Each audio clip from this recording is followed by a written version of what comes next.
If I pull that off, will you die? It would be extremely painful. You're a big guy. For you. So we're going to talk about WrestleMania 40. I'm sure Click watched it. I don't know how many of you other guys watched WrestleMania 40, but it was a huge fucking deal because of The Rock coming back. Who won? We're going to cover that, Kayla. Because even if you don't know wrestling, you know who The Rock is, and him coming back to wrestling at 51 years of age is a big fucking deal. So, Paul, WrestleMania 40, night one. Watch it. Fuck, dude, you watched it twice? For reference, guys, if you don't know, WrestleMania is over 2 nights, Saturday and Sunday. Both shows are 4 hours long. That means this crazy man watched fucking 16 hours of wrestling. What the fuck is wrong with you, Click? I do. WWE has some complicated history with diversity. I mean, okay, we could talk about that.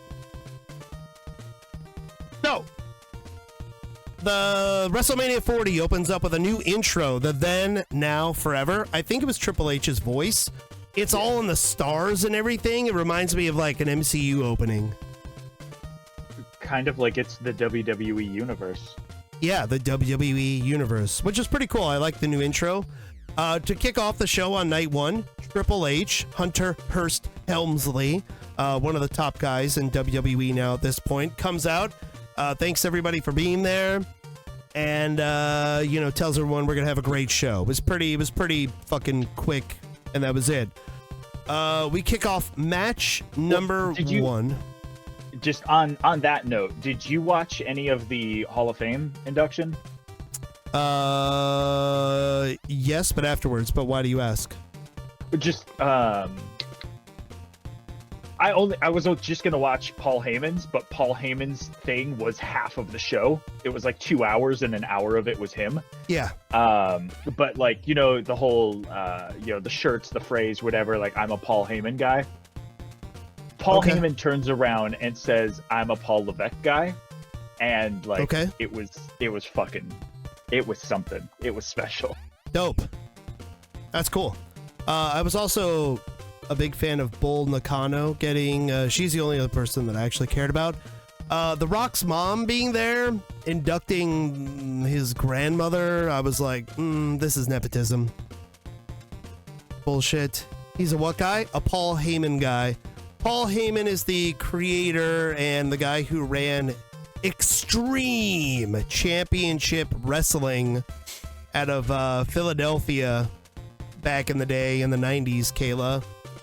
It was a hardcore wrestling federation with an extremely hardcore fan base.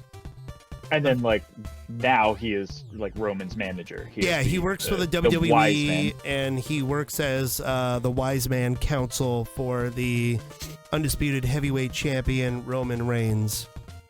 But wow, so like a lot of people will say I'm a Paul Heyman guy because like they like him or he has like helped their career or whatever. Yeah, like Stone Cold Steve Austin, Paul Heyman guy. CM Punk, Paul Heyman guy. RVD, Paul Heyman guy. Yeah. A lot of big name wrestlers owe Paul Heyman their big break in wrestling and or their continued popularity, creativity, whatever. Paul Heyman is integral to wrestling as an industry and has been since he was a teenager. And with that, when he was being inducted into the Hall of Fame, he turns around and says, "I'm a Paul Levesque guy," and Paul Levesque is Triple H. Yeah, Paul Levesque is Triple H, Hall of Famer, married Stephanie McMahon, Vince McMahon's daughter. He is wrestling royalty, and he is one of the main people that are running WWE now that Vince McMahon is gone. Many people have wanted this for years, and many look forward to the Triple H era of WWE, including myself. So Triple H comes out to start off night number one and says, hey, we're going to have a good show. Everything's all good. Match number one is going to be Rhea Ripley, mommy herself. I know so many people that don't even watch wrestling, but they thirst for Rhea Ripley. Rhea Ripley versus Becky Lynch, the man. Rhea Ripley comes out usually I don't like live action bands, but I thought that Motionless in White doing her theme song, I liked that Chris, Chris, right, is the lead singer, that his makeup was almost like exactly like hers. Yeah. That he had like the little eyebrow slash like she does, and they were singing to each other. Like, look at my eyes. That was so good. The R+D on her cheek was MIW this time. Nice. Yeah. Looked her up. She has a nice body. She has a nice everything, Kayla. Everybody loves Rhea Ripley. She's fantastic. And her and all of Judgment Day had the the red and purple like ECW colors too. Yeah, the red and purple ECW colors was fucking cool because WrestleMania 40 was in Philadelphia, home of ECW, so there's gonna be a lot of little Easter eggs there. So Rhea Ripley comes out, fantastic entrance. I thought it was really good. Look up her pin down compilation, Kayla. Yeah. Band should be good live by all rights. Most bands suck live, dishes, and especially in wrestling, based on the setup. If they're in an outdoor stadium where sound is ass because it just goes up into the sky. If it's a sealed stadium, it's different. It's more controllable. So yeah. So that's not always the case because this isn't a live band that's set up to perform a concert. This is a live band that is shoehorned into a wrestling fucking stage. So that's, yeah. But whatever. We're not going to get lost in the weeds there. In any case, they sounded pretty good. Rhea's entrance was fucking awesome. She looks like $1,000,000. I think she had some hair extensions because her hair was super long. Yeah. But what do I know about hair? Becky Lynch comes out. Her outfit looks pretty fucking lame. It starts off with Becky reading like excerpts from her book and talking about how this average girl is anything but average. And she actually had like parts of her book like written on her costume. I thought it was pretty lame. Don't forget how cool it was when she awkwardly walked through the augmented reality book. Yeah, I skipped that. Yeah. Her coat, gown, dress thing made up of like pages of the book, that was cool. The like just parts of her ring gear having like words and lines from the book printed on it, fucking terrible. It looked messy. Yeah, and the announcers talked about how Becky Lynch just got over strep throat. She had like 102 temperature. It was hard for her to train. Whatever, but just Rhea came out, looked like $1,000,000. Becky looked, whatever. The storyline that was being told here was Becky was going to try to work Rhea Ripley's arm because one of Becky Lynch's finishers is an arm submission, the disarmer. And so that's the story that was being told here is Rhea Ripley's left arm was hurt. She had a brace on it for a little while, and Becky Lynch was going to try to work the left arm. There were multiple cool spots where like Becky Lynch tried to submit Rhea, so she's like sitting down on the arm, and Rhea Ripley just like stood up with her on her fucking arm. There was a part in the match where she had Becky on her shoulders and they went to flip over the ropes and Rhea Ripley landed on her feet and then she just fell backwards on the outside, which was pretty sick. And then yeah, she did like the Kane ring exit, but with Becky on her shoulders. Yeah. Which was pretty sick. I mean, anything else that really stuck out to you, Paul? It was pretty dominant by Rhea Ripley. She pretty much just beat the shit out of Becky Lynch.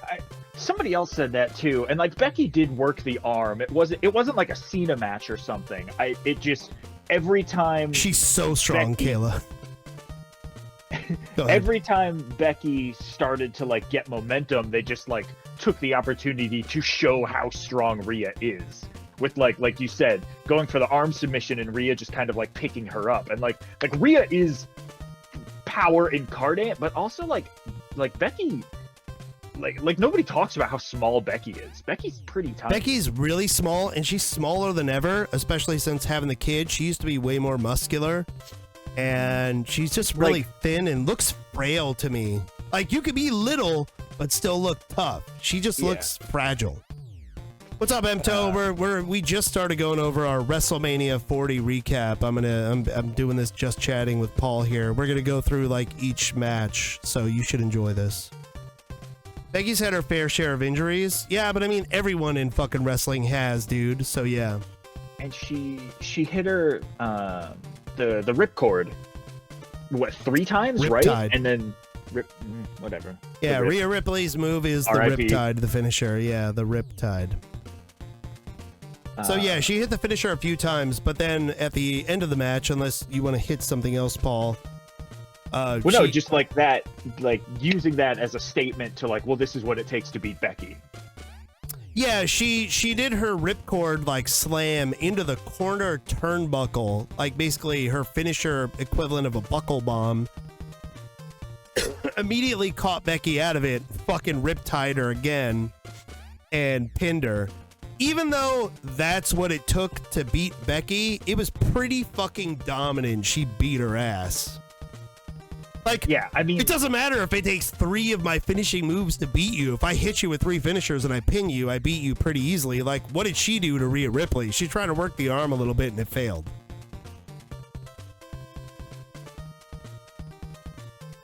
Can't wait to see how you slam WWE for how quick. Yeah, we'll get there. Don't get ahead of yourself, Emto. We're talking, yeah, exactly. We'll get there, Kayla. Again, everybody jumping ahead this week. Jesus Christ. Which I didn't like. You give Becky more than that. Yeah, exactly. So, yeah, it was pretty dominant. That's why I didn't really take like really detailed notes on the match. Rhea Ripley just basically manhandled the man. I like you see what I did there? Era Becky Lynch, like when she got that broken nose and like that was iconic. That was like, all right, yeah, let's build a persona. She'll around never this. be hotter than that moment. They try to make her female Stone Cold Steve Austin. She'll never achieve that level of popularity. And like I am not hating on her, decisions she has made with her life and having the kid and all of that. But when the man became the mom, like the man is gone. The man is gone. Reattaining that. Yeah, sorry, this isn't even a trans thing right now, but the man can't be a mom, all right? Well, I mean, you lost that momentum. Like, unless she returned. No, I agree. You stepped away from wrestling. What? And somebody broke her nose again? Becky Lynch's fucking nickname is The Man. Because she was the best around. To be the man, you got to beat the man. And she was the man. Exactly what Paul just said, Kayla. But she stepped away from wrestling to become the mom, and she has never been the man since. Pregnancy, unfortunately, came at the wrong time. I agree. And no mom is ever gonna fucking say their child was a mistake, but business-wise, it was a mistake. There was no female hotter in wrestling at that time than Becky Lynch. So yeah. After coming out with the Rollins wardrobe, yeah, the David Bowie. All right, so that's match number 1. Rhea Ripley, fucking dominant. Becky Lynch loses, as she should. Also, Liv Morgan, Emto, really? Liv Morgan can't lace Rhea Ripley's fucking boots, my friend. Liv is on because she can't reach them. She's on the revenge tour right now. Who cares? Where she is, like, she's supposed to be getting revenge against everyone she feels has wronged her, but like immediately they stopped all of that momentum. I think she's lost like 3 out of 5 matches since she returned. And, like, I don't know. I don't see them giving her the belt again. Yeah, and definitely not beating. Like, it's something new, though. It really isn't. It's not new. Honestly. So. Okay, real quick. No. Here's what I got. Okay, so we'll get to the next match in a second. Who can actually pose a challenge for Rhea Ripley right now? Because she is a monster right now. She is on a fucking tear. She has held that belt for so long. Who can actually give her a good match?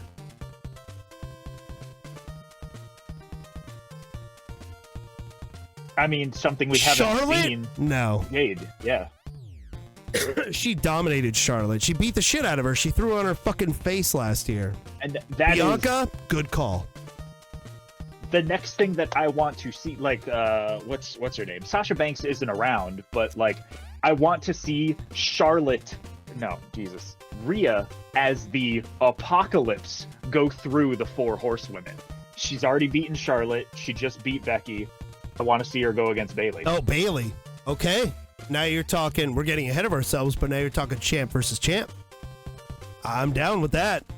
Bayley versus Rhea. Also, at some point, she has to lose the belt, like she just does. And when that happens, Nah, she doesn't. It will somehow be Dominic's fault, and she will feud with Dominic. Interesting. Okay. If they set up Liv the way they're doing CM Punk right now, it would make more sense. Just Liv Morgan. Once again, dude. I'm sorry. This is like Rey Mysterio trying to fucking wrestle Batista and shit. Sure, I know it's wrestling. It all comes down to writing, but you gotta at least make it somewhat fucking believable, dude. Yeah, I like Liv's look. I like her, like, I'm a little Harley Quinn girl, especially when we don't have Alexa Bliss around doing it better. So, like, cool, Liv be Liv, but, like, I don't see, like, it doesn't make sense for her to beat, like, half the roster. They'll have Alexa Bliss come back and just shoot a fireball. Ripley, no, Alexa Bliss. I don't even know whatever. I think she got pregnant. So yeah, forget that. I don't know. Bianca I don't know when Belair's she'll be pretty. back. More importantly, Kayla, she is strong as fuck. She is one of the most athletic women I've seen in wrestling. Like, so, she yeah. is a pound for pound, like, compare her to anyone, and she's probably coming out on top. Jade Cargill, that is a WrestleMania in the making, like 2 years from now, Parka. That's a good pick, though, UNMTO. That is my one issue. So, Jade in AEW, was she All she like, did was a bunch of anything? squash matches. She was Goldberg. She was an attraction. Because, like, she signed with WWE, and I think the line was that they were, like, retaining her in developmental for, like, the first 3 to 6 months she was there. Then finally she debuts at the Rumble, and then she had this tag match at WrestleMania, and the whole time in between there, it was just like, well, what show is she going to sign with? And I think on Raw, she had a squash match against Chelsea Green. Jade Cargill's today, also a mom. or She also yesterday. looks tough. Jade Cargill is a genetic fucking freak. And I mean that in the best, most complimentary way possible. There's like 1% of the planet that can look like her no matter what they do. I don't care how many steroids they do, whatever. She is a fucking gifted anomaly. However, she's still green in the ring. She had one good match in AEW, in my opinion, against Chris Statlander. Jade's traps are bigger than my biceps will ever be. Yeah, it's true. Julia is your girl if Rhea keeps the belt a year from now. Julia would be neat. Asuka is straight up my favorite, one of my favorite wrestlers in WWE. Click. She's amazing. Yeah. But yeah, okay, so anyways, match 2. There's a tag team ladder titles match for the tag team belts that are on Monday Night Raw and SmackDown. So there are 2 sets of belts hanging above the ring. And so the point of the match is to set up a ladder, climb up there, grab one set of the belts, and you're the champion for that show. Well, and so for reference, for the last, I don't even know, 3 years or something, both sets of belts have been held by one team. Whenever there was a match for them, like, all 4 belts were up. So they've just been treated as one championship this whole time. And now finally we're going back to, like, we've got 2 teams that will be able to have them. Yeah, so we had the Awesome Truth, fucking The Miz, and R-Truth. You've got Damian Priest and Finn Balor. You've got Austin Theory, and who's the other guy? Shitty Magoo. Yeah, that's him. Shitty Magoo. Yeah, the A-Town Down Under. I call them a charisma vacuum. You've also got Grayson DIY, Waller. Johnny Gargano, and Tommaso Ciampa, who are cosplaying D-Generation X for some reason. because Grayson Waller. Oh, that's his name. Thank you, Mto. R-Truth has been calling them DX like for a month. Yeah, so Tommaso Ciampa is Triple H now, and Johnny Gargano is Shawn Michaels. I like that R-Truth like mistook Johnny Gargano for Shawn Michaels, and like calling for him to do the Sweet Chin music was pretty fucking funny. Waller is good with the mic. He's whatever. I fucking hate Austin Theory, so Grayson Waller is fine. Will those two ever get a story as good as when they reach an NXT? No. Next question. Yeah, they'll never be hotter than that clique. They're too old. And by those two, he was referring to DIY, Johnny Gargano and Tommaso Ciampa. That was one of the best storylines in wrestling for a long time. Yeah, that. Do you agree with me, Paul, or do you think they could get hotter than that? I mean, as far as as hotter popular. or as hot, that's something that I want to hit before we're done with all of this, because like there's also the NXT pay-per-view to briefly recap. But I didn't watch it, so we'll just bounce through it. Yeah.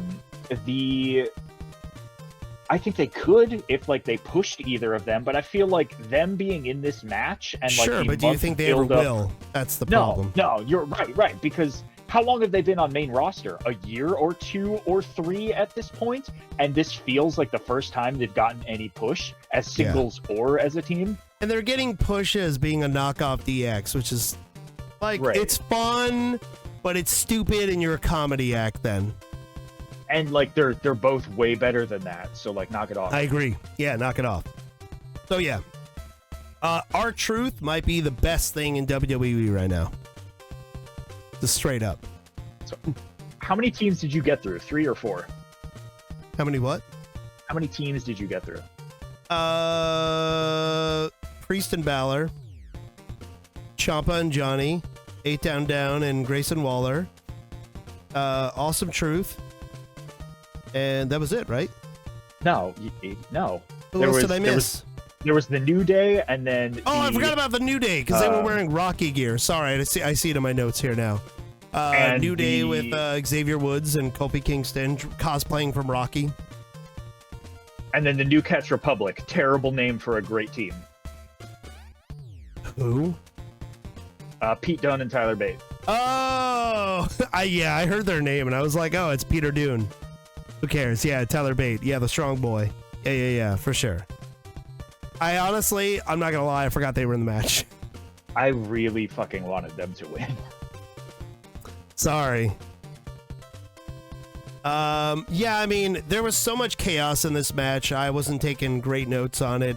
But I did like R-Truth calling for Johnny Gargano to do the super kick, working together with DX. Demanding to be tagged in.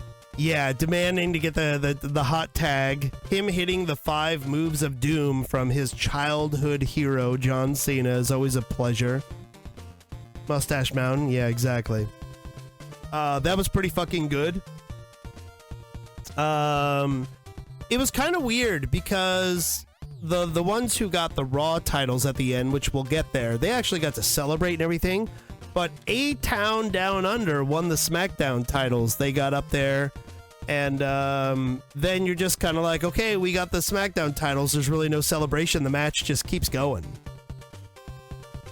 So there was that. There was a gnarly air raid crash from the top of the ladder from Ciampa. Yeah, they could have celebrated at the end, but they were very hurt by then. Yeah, exactly. They were dead. Finn Balor, man, just got the shit beat out of him this whole match.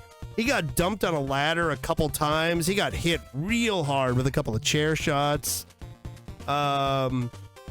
Damian Priest, I forget who he did it to, but it was Kofi Kingston. He hit the Razor's Edge onto a fucking chair, which was awesome. Yeah, that was fucking wild. Oh, I didn't touch on it because I got to the teams that were in the match.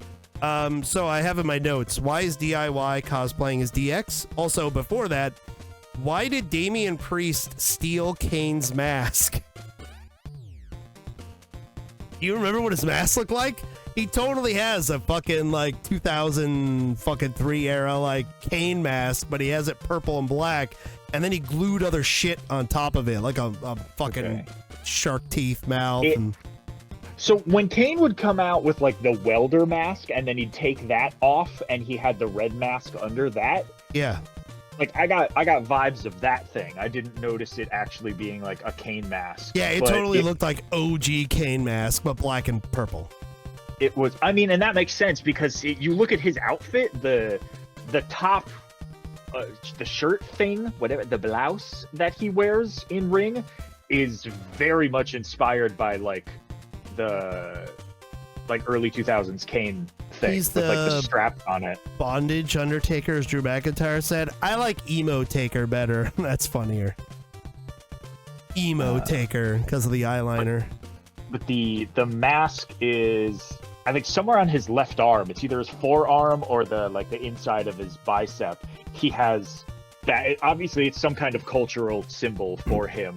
But he has like that same mask was tattooed there. So him wearing it there was probably cool for people who knew what it was. Oh, okay, cool. Probably like a Puerto Rican thing then.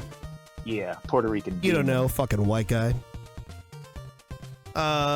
So yeah, the Razor's Edge was pretty fucking great. Again, Puerto Austin... Rican. I thought he was from Texas. Whoa. Oh man, I thought he was from Cuba. Hey, Spider-Man 2 reference. Anyways. Actually, Bandage Undertaker is the best one. I thought he said Bondage Undertaker. He corrected it, but Bandage Undertaker is the best one. Yeah, it's so pretty funny. Punisher Martinez, yes. I know he had other names before he came to WWE. In R-Truth and Kofi Kingston were wearing like Rocky IV type gear, which was cool to see Austin Creed, Xavier Woods wearing the red, white, and blue again. That was cool. Kind of gave you a throwback to TNA. Like, there's some people when he posts on social media, like when Carl Weathers died, he posts like the fucking Apollo Creed like outfit and the inspiration for his wrestling gear. People are like, you wrestled in TNA? Like, they didn't even know. Like, yeah, dude, people wrestle other places. Haven't heard of A-Train in so long. He's a trainer now in NXT. I don't think Kayla knows who the fuck A-Train is, aka Matt Bloom. Nice guy. I like Kofi Kingston. I think he was part of the New Day. Yeah, they're still the New Day. They're just the New Day without Big E because his neck got broken because wrestling is fake. Australian A-Train is Bronson Reed.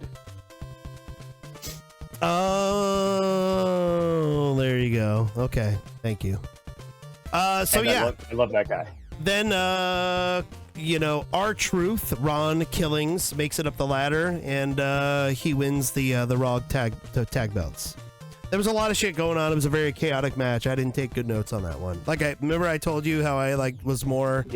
Yeah. So that's what it is. So match number 3. I was making a The Boys reference. I got what you were doing there, Kayla. A-Train, the speedster. Match 3 is going to be a tag match with Rey and Andrade El Idolo versus Santos Escobar and Dominic Mysterio. I made a note in here that this match with all these Mexican guys is brought to you by Minute Maid Agua Frescas. Racist? Question mark. See. Why this match is this brought to you by Minute Maid Agua Frescas?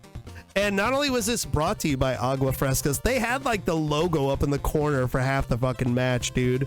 They had the logo up in the corner, and on the barricade on the outside of the ring, because there's like LEDs, they had Agua Frescas all over the fucking ring too, dude. And on the ring apron and on the ring post. That's just how all the ads were. Zelina Vega won outfit of the weekend, I think, by the way. No surprise. She was cosplaying some fucking anime angel character. I wasn't even paying attention. Honestly, unless Zelina Vega's in a match, I try not to pay attention to her. No hate. It's just, it is what it is. Her and who is the other chick? Rodriguez? Lopez? In this match? Yeah. Yeah, she's She's very small. Yeah, she's a cool, she's a cool chick. She's a gamer. I like that she cosplays, but in the ring, She's one of the voices you can turn on as commentary in Street Fighter 6. Well, yeah, that's cool. Yeah, it's neat. So, Minute Maid Agua Frescas. Santos Escobar, why does he come out with the chick holding the mask? What's up with that? I think she was I'd rather holding he Ray's just wear mask. the luchador mask. Well, no, it's not his. It was a Ray mask because fuck Ray.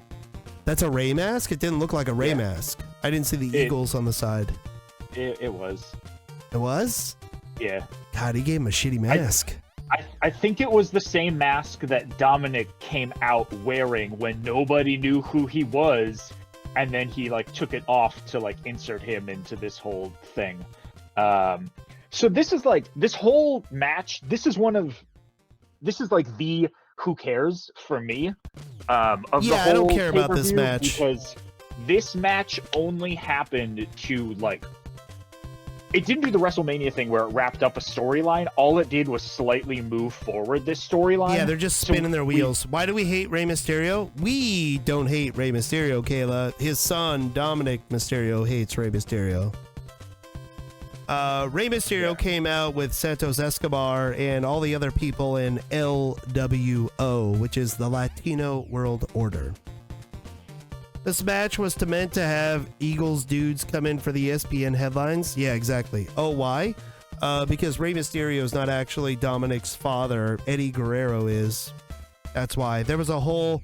To show you how fucked up wrestling was back in the Attitude Era and you know, shortly afterwards, they had a custody match for Dominic Mysterio where Eddie and Rey wrestled to take the kid. So yeah, that's a thing. Did you? I sent you that clip, I right, saw it. from the interview. Yeah, I saw it. Yeah. Yeah. To start the match. Anyway. My other notes so too. Rey Mysterio is cosplaying a Kryptonite Philadelphia Eagle. I feel like he was supposed to be some kind of tiny Bane or Power Ranger. He had like. I also thought Green Power Ranger. Because he had like this energy effect on his gloves that he like tore. It wasn't an energy off. effect. He had full blown like polygons on his forearms coming off. Yeah. They were like sleeves, but they were like transparent and green. Yeah, he was just anime Philadelphia Eagle. I don't know, whatever. But then he had like 2 Venom tanks on his back. I don't know what else those would have been. I mean, how else is he gonna fly? It's a jetpack. So this match was supposed to be Ray and fucking Dragon Lee, who is just another very generic guy that they were pushing on NXT. He had the North American title. He lost it, and then he went to main roster. So, like, they're pushing him. Cool, great, good for that guy. Yeah. But he's just a younger Ray, which still does nothing for me. Fish and Reef. Hey, thanks for the follow. But so they announced that he and Ray were going to team up in this, and then somebody beat him up backstage. And you got Carlito being like, I don't know what happened. It must have been Santos Escobar. Who else could it be? It must have been Santos Escobar. And that was how that went. So it was real clear that like, oh yeah, Carlito probably did this because he was mad that Dragon Lee gets to be the partner instead of him. Yeah, exactly. That sounds so racist, Emto, out of context. No, it is racist, Kayla. Wrestling is racist. Wait, we'll get there. So then there's this whole match where wait till we get to the team of all black chicks, Kayla. We're gonna go into racist shit. Don't worry, being it'll happen. Promoted by Wingstop, but we'll get there. Yeah, exactly. I mean, we're already talking about the match of Mexicans brought to you by Minute Maid Agua Frescas. So I mean, there's low-key racism already. It's just well-timed ads. Yeah, well-timed ads. Absolutely. They're targeting the demographics they desire. So anyways, let's not spend a lot of time on this fucking match, all right? Well, it's just so the whole fucking point. Go ahead, get to the fucking point, Paul. You got Andrade comes out with the bad guys, and they start beating up Ray, and then it turns out, oh no, Andrade's going to be a good guy now, and he beats up the bad guys, and then he's like, hey, you know your friend who's crippled now? I'll be your partner. And then Carlito comes in, and he's like, that guy's crippled, you need a new partner, and he's like, I got one. So this is all just building to Carlito switching teams. And this match wasn't important. Which is stupid because Carlito is massively over and he should stay a face. Andrade just came over. For those of you that don't know, he came over from AEW. He's Charlotte Flair's hubby. Andrade looked like shit the whole time he was in AEW. And he looked good in this match. The best I've seen him since NXT. That's a big plus that I'll give this match. Andrade with his like big boot fake into fucking spinning back elbow. Holy shit. It looked like he legitimately rocked Dom Mysterio. Yeah. Mysterio. That should just be his finisher. Yeah, just it's a better Judas effect. Because he's not lugging around the fucking soccer mom bod like Chris Jericho is these days. No offense, I love Chris Jericho. It is what it is. So yeah, that boot to the back elbow was fucking sick.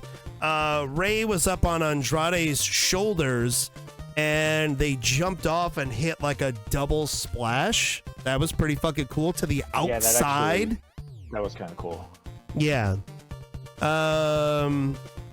Then Andrade hit a moonsault from up top to the inside of the ring. I want to shout out real quick. When Vince McMahon wrestled and beat God, that was just on an episode of Raw. That wasn't even a pay-per-view. Yeah, that wasn't even a pay-per-view. Yeah, it was just Raw. So Andrade is on the top rope. He goes to moonsault Dominic Guerrero, and Dominic rolls out of the way, and Andrade lands on his feet and then just does another fucking back moonsault and lands on Dom, which was sick too. It was very smooth. He didn't miss a beat.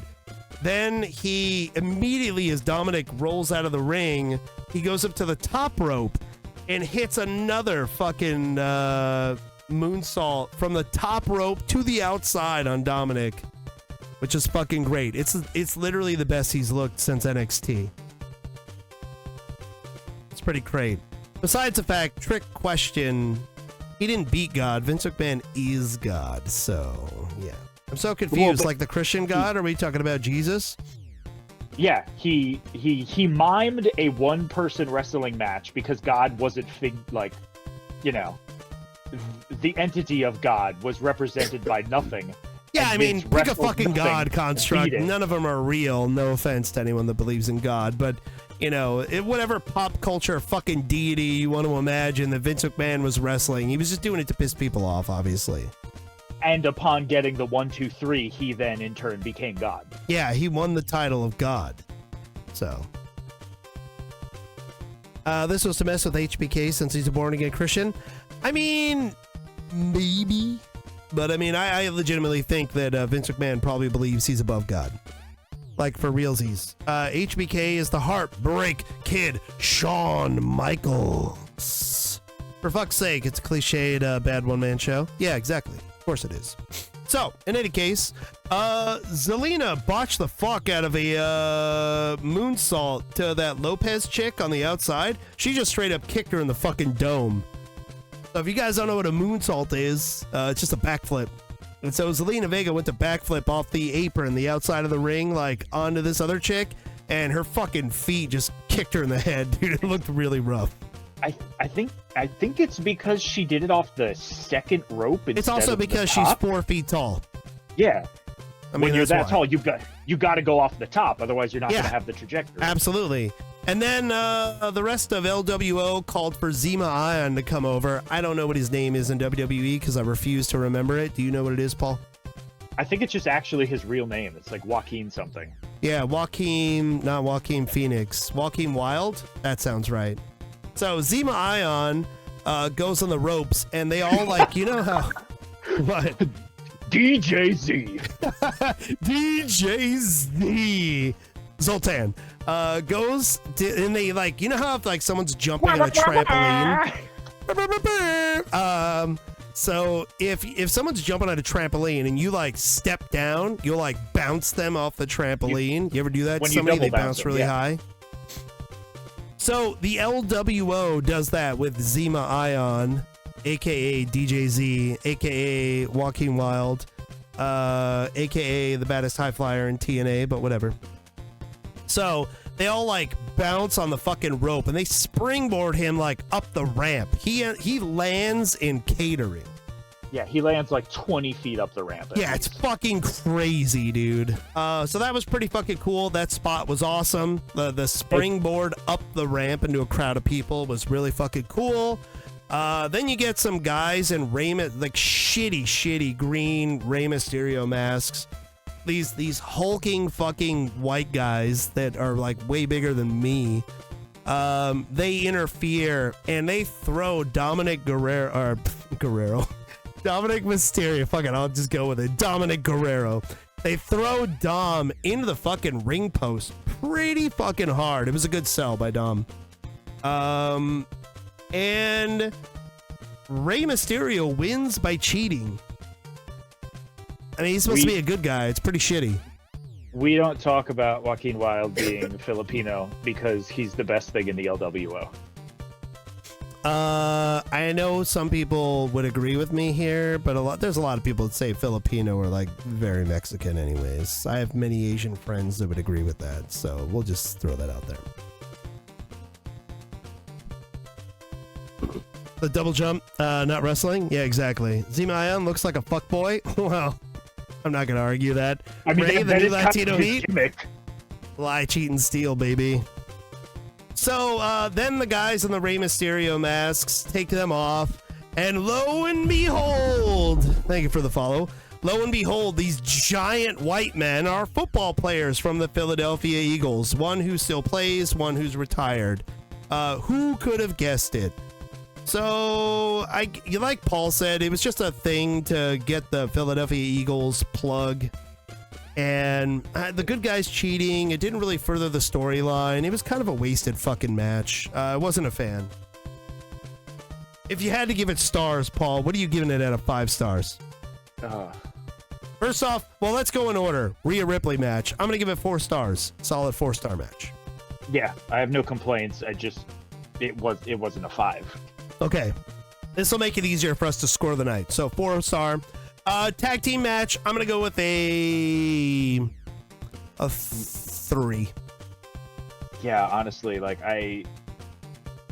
because with 6 teams, 12 people in a double ladders match, you have so many opportunities to have some truly like wonderful chaos moments, and I don't think they did. I don't think it even like it would be crazy. It would have to be crazy for this to get a 5. Hold on.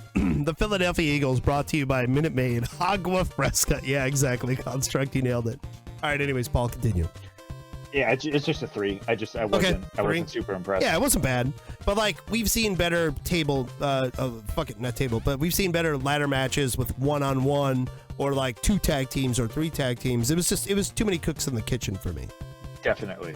Yeah. Okay, so then this third match, for me, dude, Andrade pulled a lot of fucking heavy weight. The ending was kind of stupid. It didn't further it. I'm going to say it was a 2.5. It was average as fuck. Yeah, I'm going to go hard with it, where, like, I'm 1. Paul hates Mexicans, guys. It didn't deserve to be in this, the showcase. It could have been like a Monday Night Raw match. Yeah, I mean, and not even like the Raw after Mania. Still not that good. It can be like next week's Raw. Shit. Okay. It should have been a showcase for Dragon Lee, who I also don't care about, but like it would have been Confirmed. a WrestleMania racist moment for him. On record.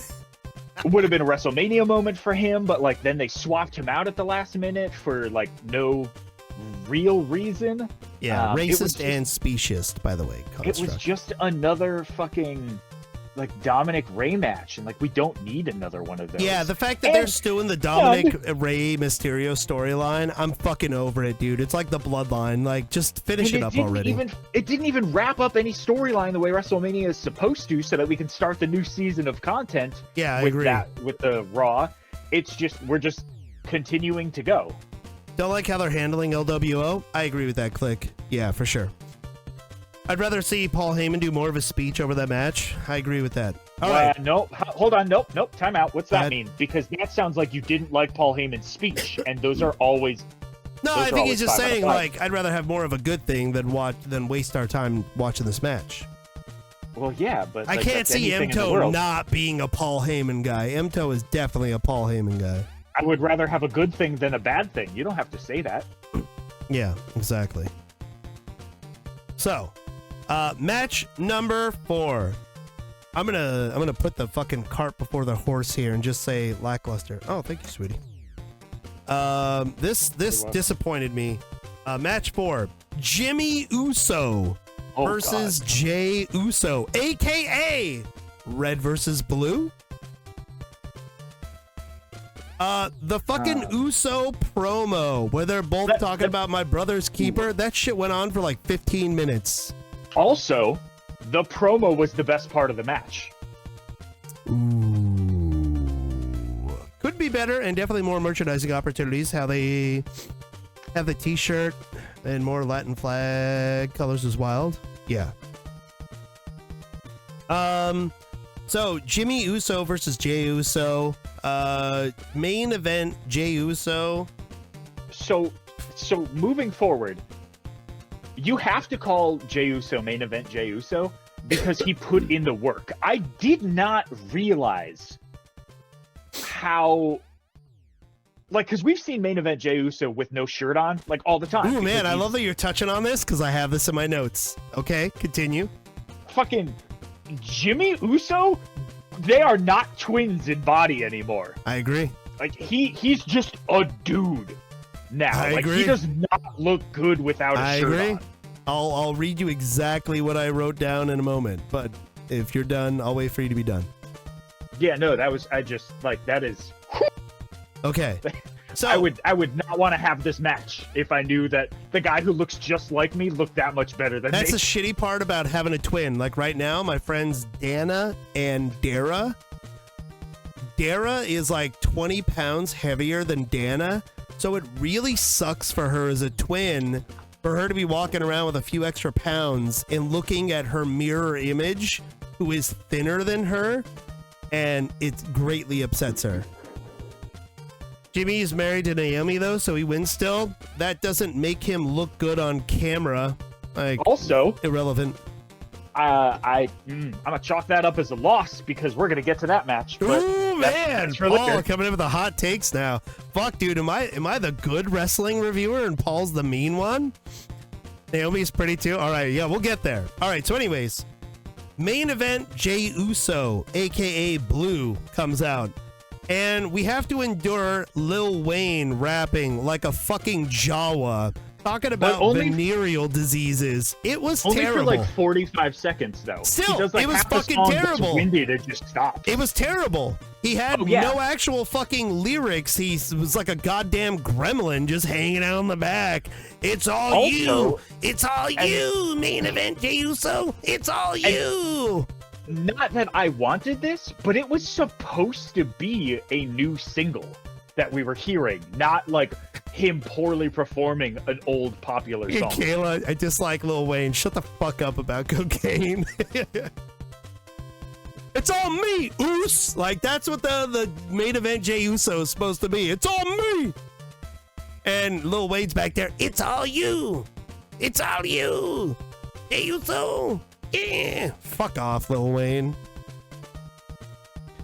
And that's an example of how bad live music can be in one show. Perfect segue there. Click. Agreed.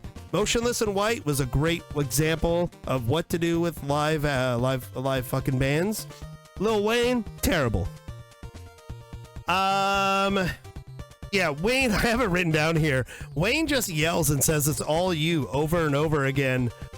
Jay, his ring attire. Whoo, man.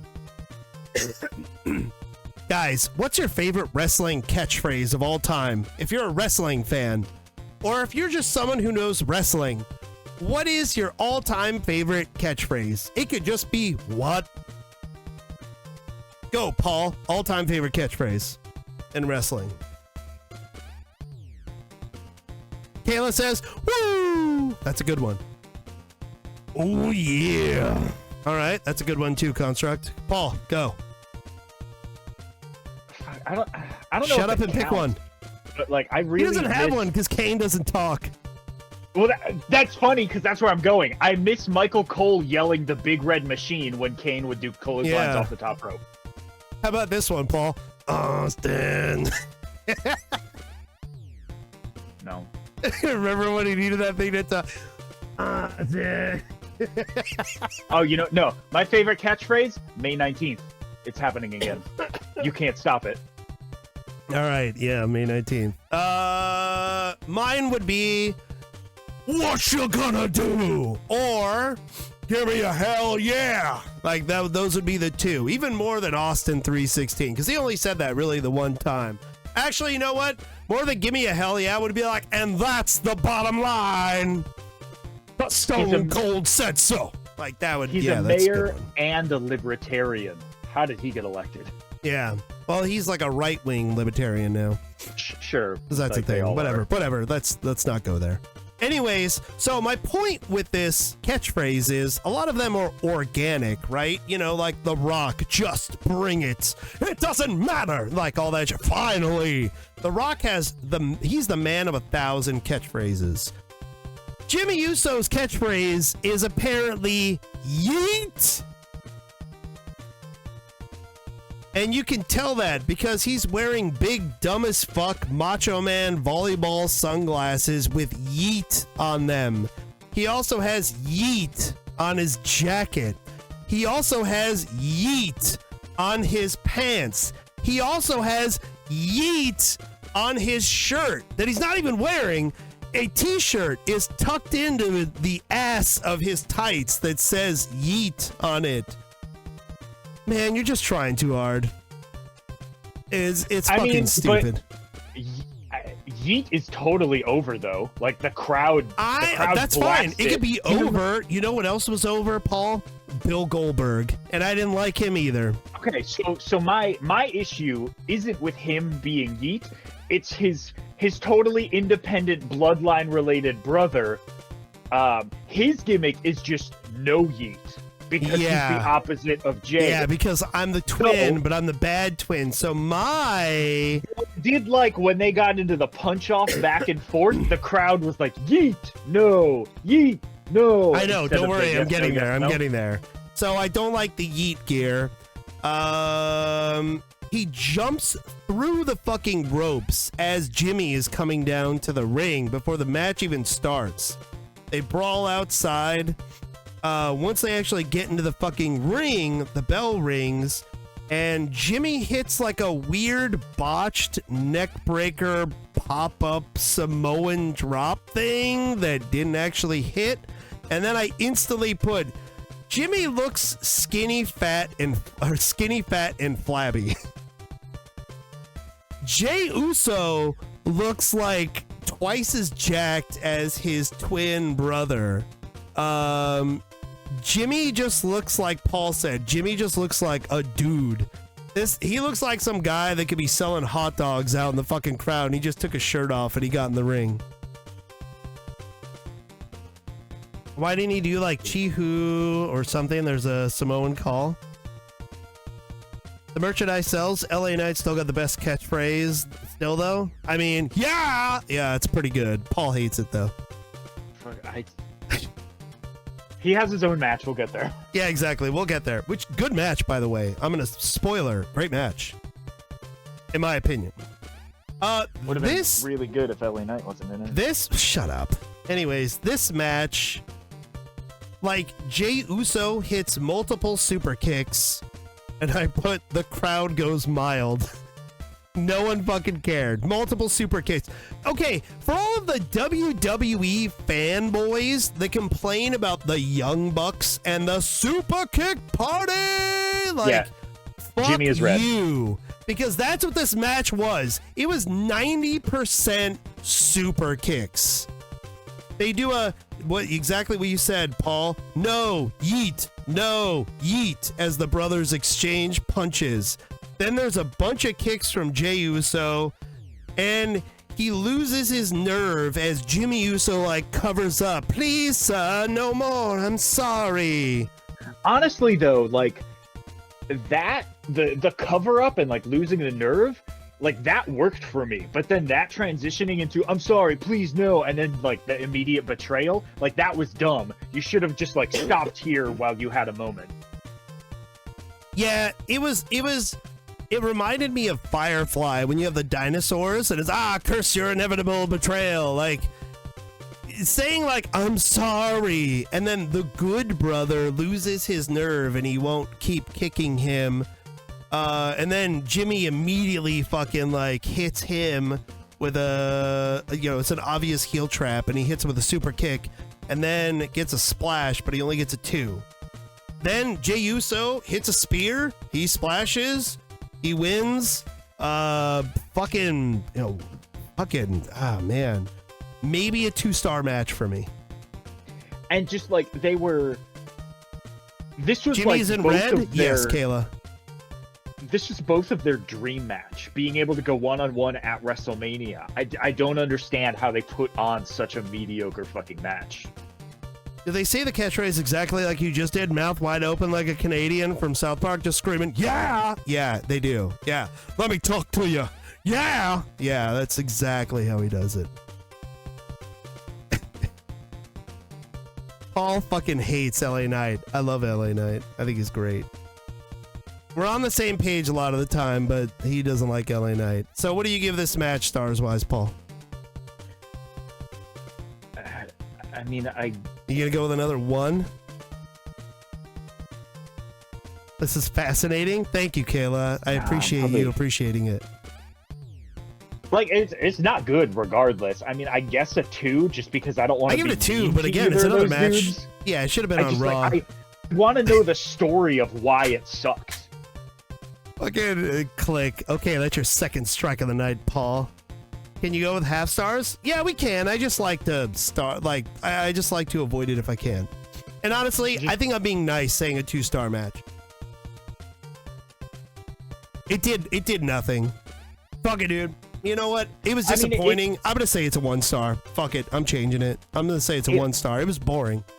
The crowd was quiet as fuck during this match too. I'd be interested to look back at because it seemed like it actually wrapped it up, right? The good guy won, and like boom. Is this feud going to continue? Are they going to have, are they going to do a 2 out of 3 kind of situation, or did this actually wrap up that storyline? I hope not, because it wasn't a good match. Like, it just wasn't a good match. But if it did, like, if it wrapped up the story and we're done here, then I give it slightly higher marks because of that. All right, so score it for what it is. Yeah, 2. Okay, 2. I'm going to be mean this time. I'm going to say 1. Because the more I think about it, the more pissed off I am about the match. It, like you just said, this is like their dream match. These brothers that were stuck in a tag team, now they're finally able to, like, since they were kids, get to showcase their skills individually, and it was a massive fucking fail. Not only that, you've got, we'll get to it later on, but you've got 2 people that you're fucking family with that both came out looking like $1 million, and Jimmy looks like he fucking walked in off the, fucking line at Burger King.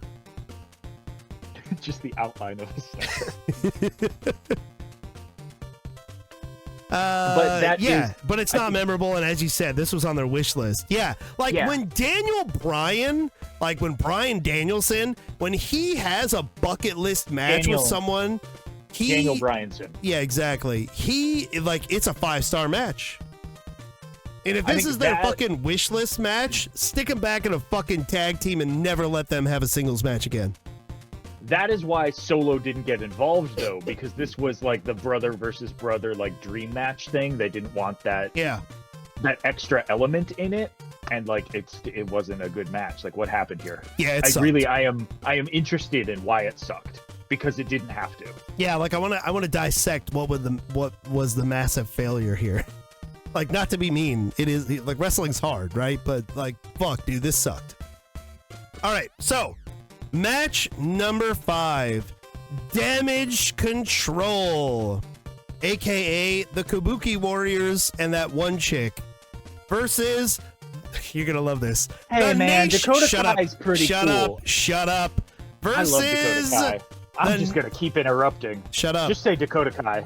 Whatever, Dakota Kai, that other chick. Right, whatever, she's tiny. All right, versus the Nation of Woman Nation.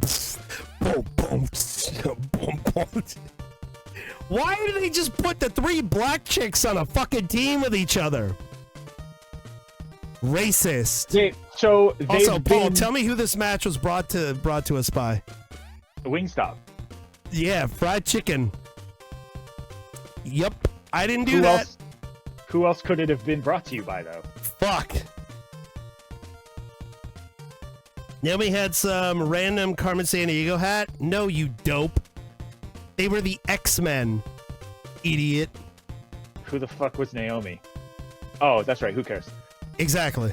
So, Damage Control Not versus Station. actually We'll get part of there. the Shut up. team. We'll get there.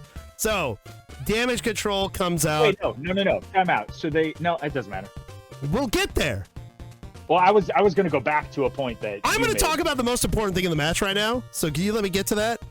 No. Asuka and Kairi's makeup look next fucking level. They are the final evolution of a Pokemon line. Asuka looks like a sexy demonic fucking jack-o'-lantern demon, and Kairi Sane looks like Scorpina from fucking Power Rangers or some shit. She's you're like welcome some for that. Yeah, no, that's totally all you. Paul fucking text me that. And like mixed with a Butterfree. Like, she looked amazing. I loved it.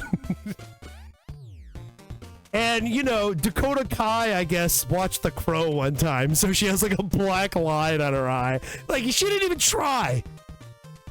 She could have borrowed a cool mask from Asuka. She posted a picture later of Scar from Lion King. I don't know if that was like on purpose or whatever. Brought to you by Fried Chicken. Kairi and Asuka dancing to the yeah, we'll get there, MTO. Yeah, they always do that. They're always they just dancing taunt to the the shit opponent. out of you. Yeah, I love it. So Hey, fuck you, we're gonna beat your ass. This is before I took a good look at it. Then there's a platform that comes down, and the women come the black women team come down from the heavens, and she doesn't even get her own entrance, which I feel is kind of shitty. Jade Cargill is a bona fide superstar just on the way she looks, and she deserves to be treated as such. She got like 2.5 seconds to say there's a storm coming, and the lip syncing with it looked fucking stupid. Oh man, don't remind me of the Crow remake. Yeah, we don't talk about that. I gotta put a stop to that because this will turn into that for an hour. We're just moving past it. Okay, and then Naomi has her Julia Hart wannabe hat. Maybe she was supposed to be Gambit. Did she have cards?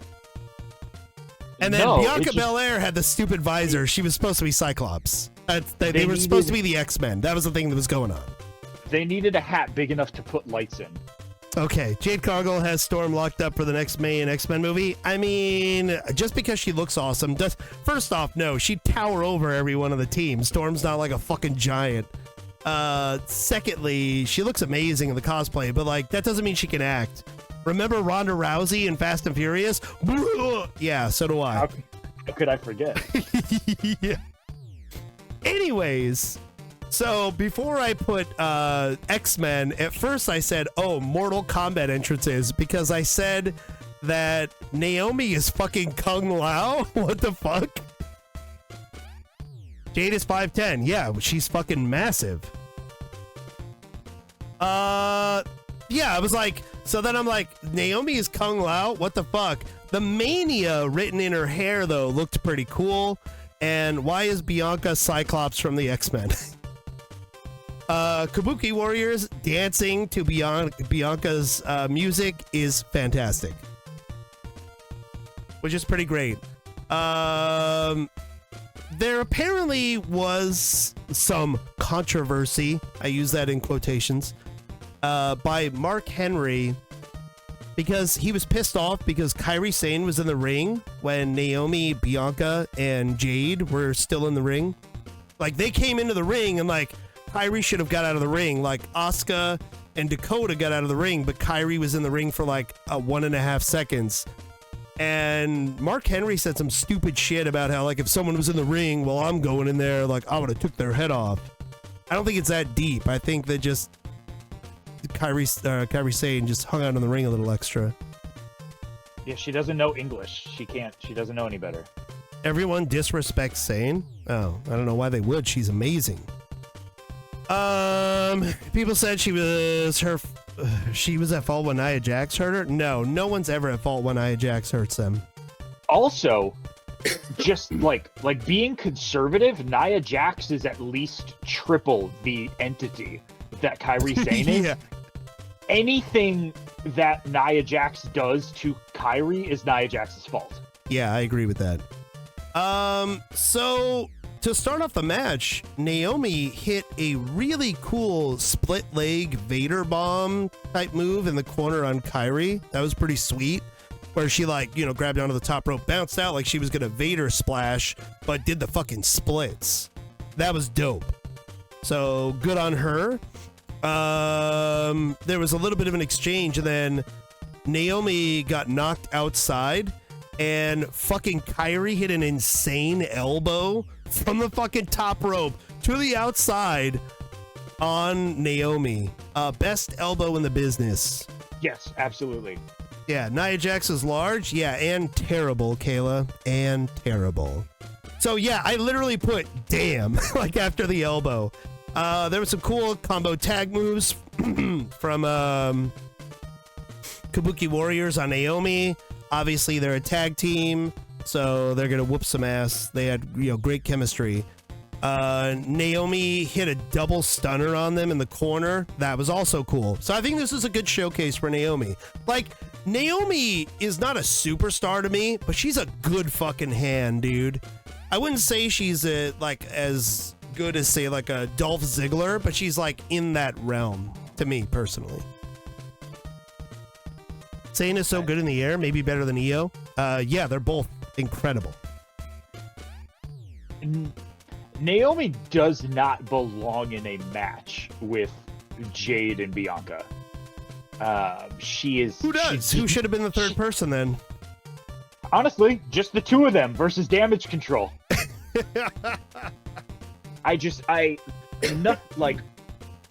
Naomi, absolutely very athletic. She honestly, sticking with Bianca, her husband, not Dawkins, Montez Ford, yeah. Both him and Naomi, same page as far as I'm concerned, where they are both very athletic. They can both jump around and get very high into the air. Nothing they do is very impressive, and I don't like. I would argue that Montez Ford is more charismatic on the mic. Sure, but that only takes you so far when you're not fun to watch in the ring. Okay, I mean he hits awesome spots, but we'll get there. So I mean, at this point, I think Dawkins is more impressive than he is, but I don't like anything about Naomi. She's the colors, the glow, all of that cool gimmick, sell merch. Naomi's fun with her entrance. I agree. Yeah. I don't need to see her. I think it's because Paul's white. Let's be honest, guys. I love Jade and Bianca. I love them. Yeah, no, Bianca is one of the best things that WWE has. Especially right next to those two. There's no way for Naomi to look good. Okay, so you may or may not get this, but yeah, Jade Cargill is Scottie Pippen. Bianca Belair, Michael Jordan. Naomi... And Naomi is Derrick Rose. No, I wish she just broke her ankle. No. Naomi is on the bleachers. No. Naomi is Judd Bushler. No, not even Tony Kukoc, Chemto. Naomi is Judd Bushler. He gets a huge pop when he comes in, and as a white guy gets a dunk when you put him in at the end of the game when the Bulls are up by 20 points. And he's a crowd favorite. People like him, but the guy averages 6 points, for the season. So yeah, I'd say, he's Naomi's Judd Bushler. Yeah, Naomi's the white guy.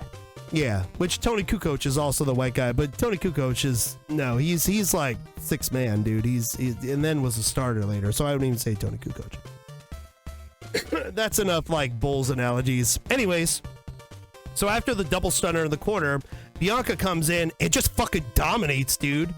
Bianca is just beating the shit out of all three members of Damage Control. She hits a tilt-a-whirl gut buster, which was pretty cool.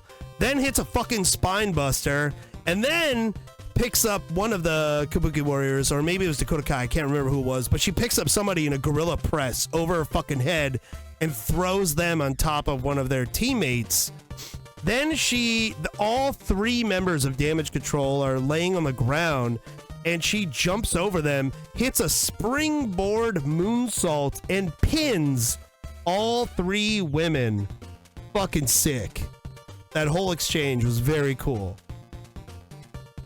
I would say that it makes Damage Control look kind of weak, but like Bianca Belair is a fucking beast. So there's nothing to be ashamed about.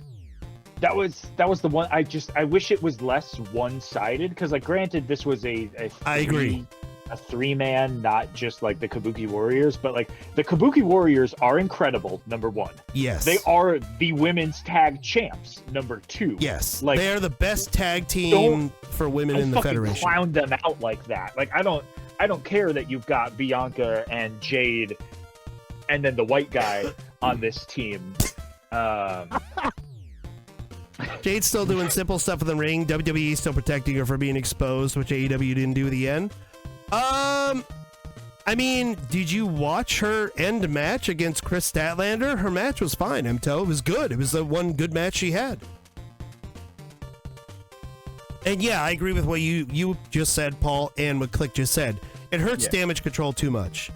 Like, I agree that Bianca Belair is a beast and should look strong as fuck in this match, but yeah, she shouldn't be fucking 1 versus 3ing Damage Control. Maybe get off a couple moves and then have Asuka and fucking Kairi take her down a peg, you know? It's the classic always done trope of like 2 or 3 excellent singles people don't just automatically make somebody as good as the tag team champion. Yeah, like Kairi and fucking Asuka have like so much fucking chemistry. Synergy. Yeah, absolutely.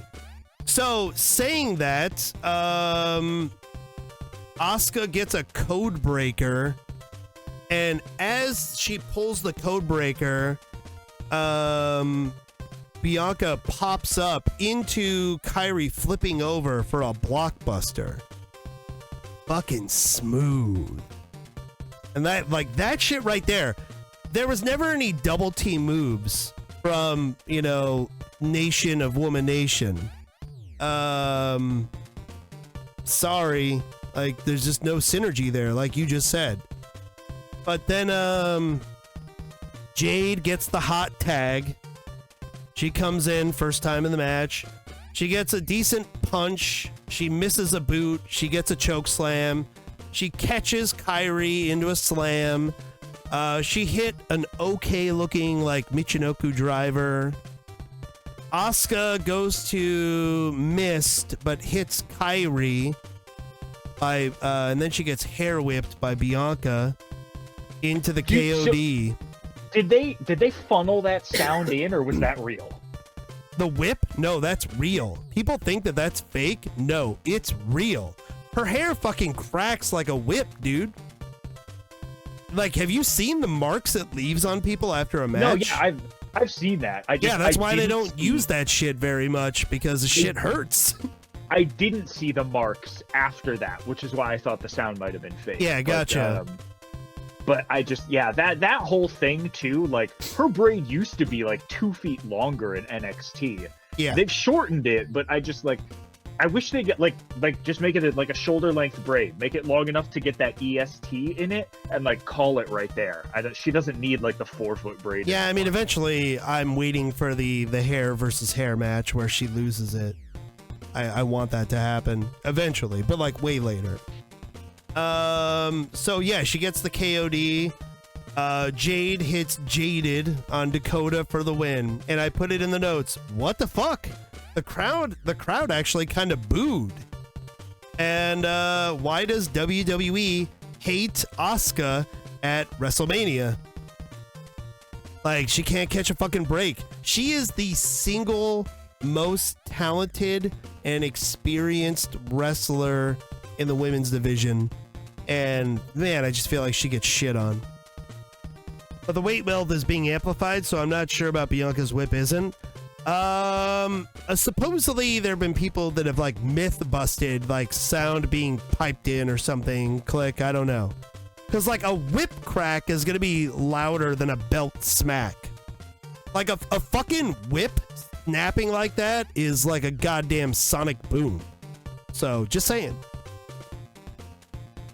Stratton will cut Belair's hair one day. I don't know, we'll see. So yeah, dude, Asuka never winning at WrestleMania really fucking sucks. She's on the shitty streak. What do you rate this match, Paul? I give it a solid 3 for the exchanges. I'm also biased because I just like the Kabuki Warrior so much. Yeah, probably a 3 sounds good. It wasn't like bad by any means. It could have been much worse having Naomi in it, but yeah, it was short. I felt like it was very abrupt when it just ended. I was like, oh, okay. Yeah. It didn't like 3 hair whips. For a 3 versus 3 and like 5 out of 6 people in it were like really talented. There could have been like more spots, more big moments. And like, not that there weren't, but like they were pretty much all Bianca moments, right? Yeah, so, I mean, Bianca looked like a fucking superstar, and then Jade got the hot tag, match was ended. That's it. Like, yeah, it was a pretty short fucking match. Will I bring up the noise again later? Oh, okay. Sweet. The good thing about this, though, is being a 3-team tag team event, Asuka and Kairi Sane are still tag team champions. So that's good. They didn't lose anything. But again, like, what did this match do? It showcased Jade in a very safe way, where they didn't have to worry about her getting blown up in the ring. Pat McAfee was feeling the matches on commentary. He was pretty good at different points, yeah. Pat McAfee also called Dominic Mysterio white trash, so he's all over the place. Yeah, which is pretty great. I would have preferred Damage Control winning because they isolated Jade in the corner, making sure she never got on the match. Until she did. Yeah, I can see that. Okay, so match number 6. Some homeless guy versus Gunther for the Intercontinental title. AKA Sami Zayn. Sami Zayn versus Gunther, who has been Intercontinental Champion for what, 660 days? 666 days? I didn't like the backstage segment at first. With Chad Gable talking to him. It was a little odd. And then like talking to his family, like, you don't want to be out there. Yeah, I didn't love the family part, but like I just hate stupid. families. The KO hug though? Great. Yeah. That was good. And Kevin Owens, Sami Zayn's best friend. Talking to Chad and like getting like, you got this. I'm not even going out there with you. And then just in general, the one shot going from the family to Chad to, oh, here's Kevin. We haven't even seen them together in a minute. And he's like, you got this. And the slap and like then going out. I liked all of that. Yeah. Sammy coming out to his shitty ska music always gets a nice pop from the crowd. Gunther comes out, looks like $1 million. He should hold the Intercontinental belt forever, is what my notes say. We talked about Jimmy's physique. Is how I feel about Sammy. I actually disagree. Click. Also, Sammy though, actually has some abs. I mean, that also is the Sammy thing, though. Like, Sammy is just a dude, and whatever. I mean, he comes out to shitty ska music. Click. What do you want? Like, he's not going to be a body guy ever. But what I find funny storyline wise is this is like, Sammy, how am I ever going to defeat Gunther? He's such a powerhouse. And then it's like Sami Zayn, after all these years of wrestling, discovered the gym. And it's like fucking Frieza. If you guys know what I'm talking about right now, Frieza apparently, even though he blew up planets, even though he killed all the fucking Saiyans, Frieza when he finally gets beat by Goku and then he comes back as like Golden Frieza and shit, the whole excuse that he's so much more powerful now is because Frieza is a prodigy and he never trained before in his life. But now that he's training, he's super fucking stronger than he was before. So now Sami Zayn, from like, you know, doing some jumping jacks in the gym, having Chad Gable train him for like a little while. Now he's like discovered like, whoa, I have all this ability and muscles. So imagine if Sami Zayn like keeps going to the gym and stuff. Imagine how unstoppable he'll be, just like Golden Frieza. This is like the culmination of Sammy over time. And like, if you don't like Sammy, then it's whatever. Like, it's not, the story's not going to mean anything to you. But this is like Sammy finally getting in touch with like his roots as in the indie scene, and like believing in himself, having something to fight for, and like being motivated. I mean, just, you know, jumping to the fucking end, finishing the match by doing his indie finishing move. Yeah, we'll get there. Why are you jumping ahead? How dare you? All right, so this is what he comes out to, Construct, in case you don't know. 100 push-ups, 100 sit-ups, ran 100 miles. I think it's actually 1 kilometer a day, not 100 miles. But yeah, I know what you're doing there with the One Punch Man shit. Here you go. This is what he comes out to.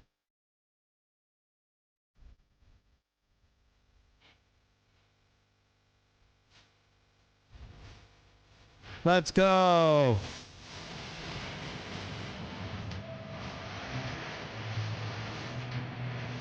You know, some hype-ass ska shit. I mean, he's used it forever.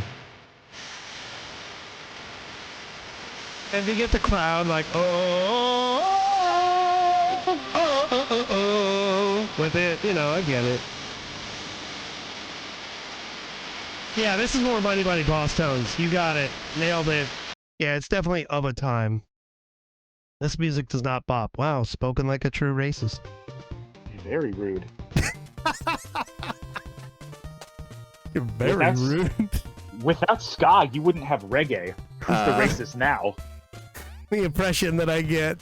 Yeah. It's okay, Kayla. I'm not too huge of a fan either. So anyways, Sami Zayn versus Gunther. Gunther, at this point, is he the one who's held the Intercontinental title like the longest of all time?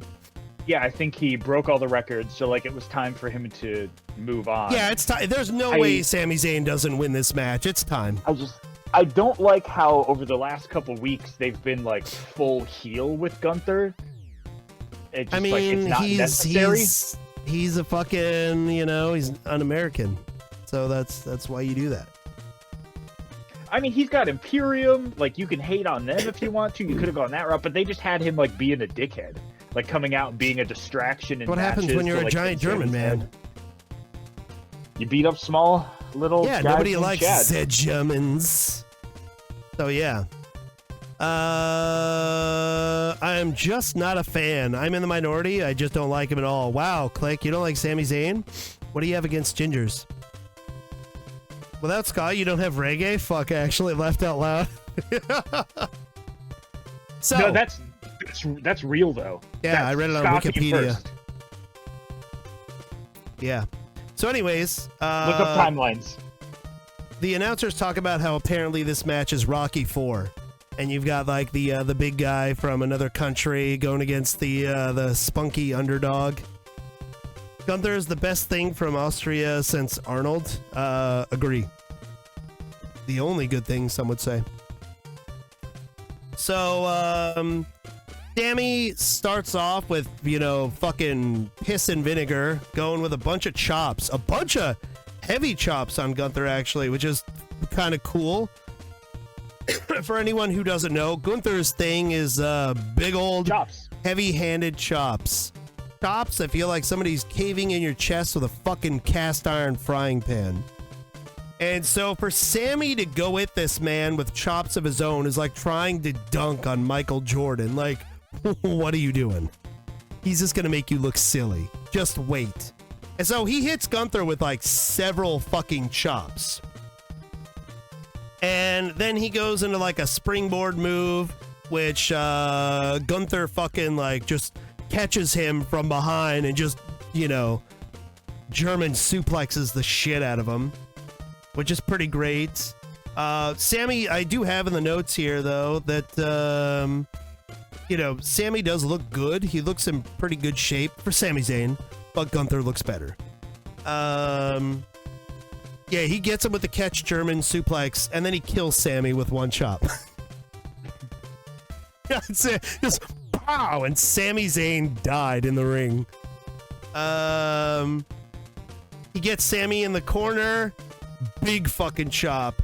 Then he just like steps on his fucking throat. Then Gunther just, you know, does the Imperium fucking pose for the crowd. He's just in it, dude. He's feeling himself. Kevin Construct. I was also very surprised to learn which came first. But I actually thought it was something that popped up between 94 and 96. It actually did come first, barely. Damn, I honestly thought Paul was making a joke too, Construct, but I was with it. Facts can be funny, guys. It's true. Bill. Anyways, so I love Gunther. I love Gunther too. I love Gunther almost as much as Click hates Sami Zayn. I don't think we'll see it at this point, but I always thought that Gunther with Imperium was the perfect faction to go against the Bloodline. Yeah, I agree with that. Imperium is a great faction. So, Gunther poses for the crowd, chops again. Sammy is a corpse. We get a resurrection from Sammy into 2 half Nelson suplexes in a row, which is pretty great. But actually, Gunther laughs him off quite scarily, and then he slaps the soul out of Sammy. This is the exact opposite of like a stupid super kick party match between the Usos. I will watch a match where all Gunther does is fucking chop someone. Because they're all so good. It's like watching like a really good painter like Picasso or someone like fucking painting a masterpiece. It's when you get these two guys together, like based on their roots, it like you're watching a new age old like indie match. Yeah, I agree with that. I also didn't like the name change either, Mto, but whatever, it is what it is. So, after Gunther slaps the soul out of Sammy, Sammy hits a cool, like, springboard DDT. The sell was pretty good on it. Gunther catches him in a sleeper. There's a little roll reversal, which then Gunther reversals that. He floats over into a full-blown rear naked choke, drops down and everything. Match, like I even made a little note of it here. The match had a really good pace. Sammy reaches for the rope. Gunther fucking picks him up for a German. Then he rushes into an exploder in the corner. You get a hell of a haluva kick that gets reversed, and then Gunther hits him with like a giant fucking shotgun, or I guess you could say a T-Rex style drop kick, which is pretty solid. And then what do they call it? The Tyrannosaurus drop kick? Yeah, it is T-Rex drop kick. Yeah, I mean it's a shotgun drop kick, but whatever, because he's fucking huge. Yeah, because then he hits Sammy with a massive fucking power bomb. I'm like, hits him with a power bomb. Sammy lives, but asleep. Shut up, Mto. We're not there yet. Hey guys, at the end of the movie, fucking Iron Man dies. We're talking. We're getting there. Jesus Christ.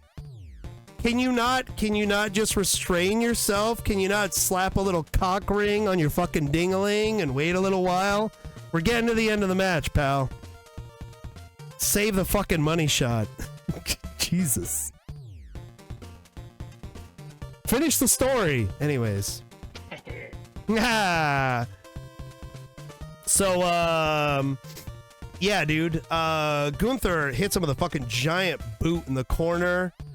And then he goes to hit Sammy again, but when he runs into the corner, Sammy actually, instead of staying in the corner, chases after him, hits him with a haluva kick. Just fucking kick to the face for a 2 count, which is nice. Actually, at the end of the movie, there was a funeral. Yeah, exactly. So, then he hits Gunther with another haluva kick. Oh, wait, no, I'm not done yet. So, second haluva kick after the count of 2. Into a clothesline by Gunther. And then Gunther picks up fucking Sammy for a double Brock Lesnar powerbomb.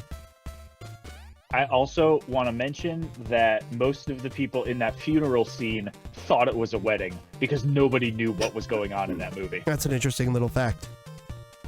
So, everyone's favorite move to pick as a signature in Here Comes the Pain, the double fucking powerbomb, Brock Lesnar style. Gunther just throws that out there. Double powerbomb as Sammy lives. Gunther tells Sammy's wife he's going to kill her husband. He literally looks out the crowd to Sammy's wife, and he's like, "I'm going to kill him. Your husband. That's what I have to do. Kill him now." And she's like, "He'll never give up. He'll stop you," or some stupid shit. "I'm gonna kill him." Fucking powerbomb Sammy again. If he dies, he dies. Yeah, exactly. So yeah, he's fucking playing with him because he hits Sammy with 2 power bombs and Sammy dies again. And then he's like, I'm gonna kill you, man. And he fucking picks him up, hits him with another power bomb, and he's just laughing and having a good old time. He does like a little berries and cream boy dance and shit. Then he goes up to the top rope, and I'm like, oh, here comes the reversal, right? Gunther's way too big to go up to the top rope and hit a splash, right? This is when Sammy like does a kip up, fires up, and like gets the big guy and fucking throws him off top rope. No. Now we're playing Monday Night Raw on the Super Nintendo, where I've already hit my opponent with the Razor's Edge, and now I could just go up to the top rope and fucking jump on him as many times as I want to because they're dead. Fucking Gunther's big ass hits him with a splash, and I'm like, Jesus, okay, this is over. The look she gave Gunther was amazing. Yeah, I agree. So he hits him with a fucking splash when I thought for sure Sammy was going to reversal it. So that surprised me. That was pretty cool. Because I even had in the notes, don't go up top, Gunther. Oh, he hit a splash? Question mark. Then he goes up top again. Surely Gunther's not going to hit another splash from the top rope. He fucking does. And then he's just walking around doing those little William Regal like head wiggle shit, laughing and joking, having a good old time. And Sammy gets possessed by a demon because he starts flopping around on the fucking ground like a goddamn Magikarp out of water. Yeah, that's what he did when Sammy was in a match and Gunther just beat up Chad for no reason and dragged him out to pull Sammy out of that match and then hit him in the face with the title belt. That this is how Sammy gains power again. He just has seizures until his legs are able to somehow kick him from the ground into a standing position. Got you. So he summons the power of epilepsy. Yes. Okay. So yeah, he gets a seizure of strength. Through epilepsy, all things are possible. So jot that down. He activated his avatar mode. Probably. So he hits Gunther with a surprise haluva kick, and then Emto, he gets Gunther up on the fucking turnbuckle, picks him up, and drops him straight on his like head and neck in the corner on the turnbuckle. Fucking brain buster on the corner turnbuckle. Holy shit, that's a big man to drop on his fucking head like that. I haven't watched it back in slow motion, but I assume it was done as safe as it could be done. It was so good, I jumped the gun. I know, that's why I told you gotta wait. That was his move, his finishing move as El Generico in like the Indies. Yeah, and I know. He's teased it a few times, but like never actually pulled it off in WWE until now. So the brainbuster wasn't it though. He drops the fucking brainbuster in the corner. I write fuck. Then he gets him in the corner, throws him in the corner. Before Gunther could turn around, he haluva kicks him in the back of the head. Then he goes back, and Gunther like kind of spins around. Boom, another haluva kick to the fucking face. And Sammy wins. Crowd pops off. It's a massive fucking upset. Pretty good win. So now he's Intercontinental title. And yeah, gotta have insane trust in Zayn for him to do that. Oh yeah, for sure. So what do you give this match, Paul? And by all means, add anything else you want to about it. I mean, you just with the play-by-play. There isn't a lot left to add. Yeah. I was very into this match. I like the match. It was better than I thought it was going to be. Agreed. Like a lot better. Like I was really worried this was going to be a mediocre match, and it was a great match. Yeah. I liked the lead up. Like we already talked about that, like one-shot camera coming down to Kevin and all of that. You knew that Gunther was going to lose because it was time for him to move on. I mean, maybe now maybe he feuds with that one guy who has that one belt now, because that's spoilers. Maybe. But I think the rushed aspect, the way that this didn't feel built up, it felt like a match that Chad Gable should have been in, and then instead, for some reason, Sami Zayn was in. I think that build-up story is the only reason I'm giving it a 4 instead of a 5. Yeah. It was rushed, but it was rushed in a good way, and I also agree, 4 out of 5 stars. Good match. The match in a vacuum was a good, solid match. The storytelling enhanced it. Was it rushed? Yes. It was telegraphed, and even though it was telegraphed, where I was like, for sure, Sammy's probably gonna win, but just because Gunther was so dominant, I still thought, like, at any moment Gunther's gonna fucking pin him, right? Like, I never knew exactly what was gonna happen, and I love matches like that. So good fucking match, 4 out of 5 stars. He summoned all the knowledge of the previous Sammys that came. He summoned the power of Scott. That's what happened, Construct. Yeah. As we all know, it preceded reggae, so yeah, he summoned all of the power for dating back to the 50s. Yeah, every single mighty boss tone that has ever been. Anybody that's been like, fucking kick stepping in a fucking crowd wearing their piano ties and shit or whatever the fuck. And I mean, if you spell boss tone wrong, it's Boston, so he probably had all that power too. Yeah, the power of Boston, even though they were in Philadelphia, but whatever. They're rivals. Okay. Anyways, so then, what's his name? Magnus and Adam Pearce come out, and they hype the big tag match. Yay. Whatever. Match number 7, the main event. Oh, yeah. Zoot Suits. Yeah, all the power of Zoot Suits. So, last match of the night, the main event, is going to be Seth freaking Rollins and Cody the American Nightmare Rhodes. Cody, let me finish my story, Rhodes, versus the great one, the most electrifying man in sports entertainment, the final boss, The Rock, and the tribal chief, Roman Reigns. So yeah, this is pretty great. Cody comes out, Homelander gear as always, wearing the red, white, and blue. Those eagle shoulder pads were fucking. You're thinking night 2. Just cool. Am I? Yeah, you're right. Yeah, you're thinking night 2. It's okay, we'll get there. He had the.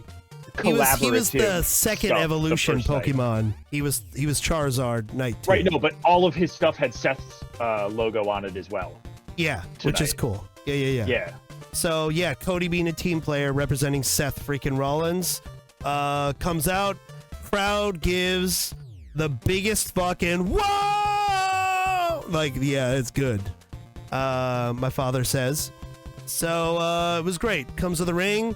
Looks cool, calm, collected, like he can't fucking lose. This story's getting finished. And the stipulation of this match is that if Cody and Seth win, there's no shitty bloodline rules where Roman can cheat on night 2. If Roman and The Rock win, that means bloodline rules. That means anything goes. That means Roman doesn't have to worry about getting disqualified for cheating. So it's in Cody's best interest to win this match. to try and win the championship the next night. So then Seth Rollins comes out. I'll let you comment first, Paul.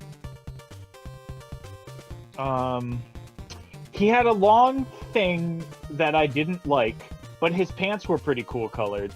And I like that on the hips of his pants, he had the Seth Rollins logo with like the wings coming out of it, like Cody's skull. They really had the like, we are a team chemistry for the first time ever teaming up. So here's my notes on Seth's getup. Seth comes out looking like a fucking flower. Yeah, he had an like old, a giant purple flower on his shoulder. Yeah, it was a giant old lady floppy hat was glued to his shoulder. Yeah, and I was like, I hate it. This isn't the Met Gala. Get the fuck out of here with this bullshit.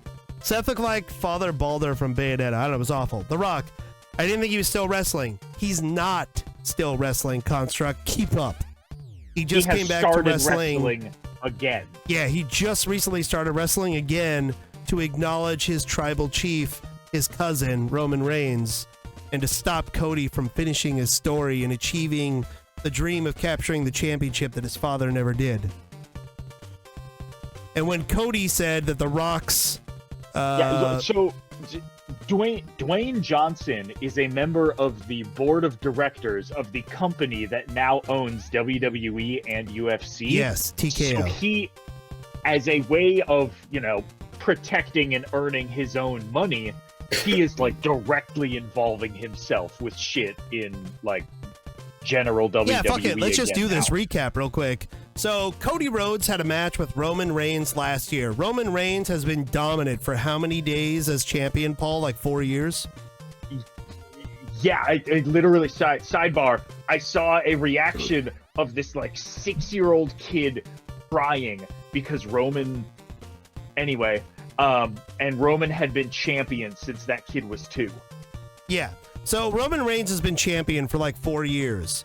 Cody was supposed to finish the story. He left AEW. I'm just having a hard time keeping up. No, it's okay. It's fine.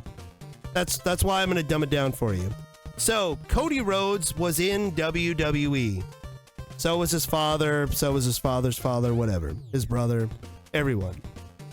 He was never going to get a fair shot at being like a main event champion level guy.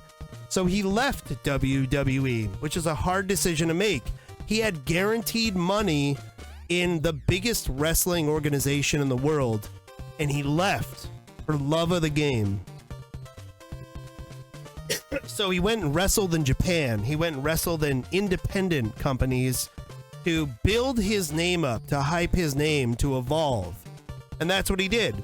And then eventually, he became one of the founders of AEW, which not as big as WWE, obviously, but it's one of their only competitors in the world at this point.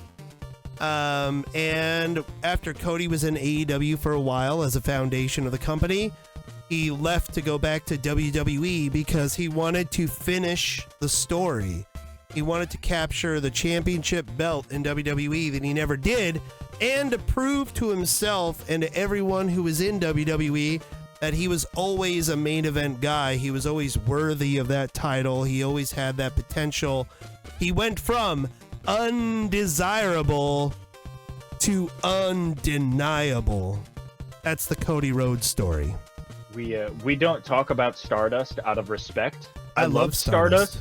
I did too, but Cody hated him, so out of respect. Also, Tony Khan didn't drop the ball.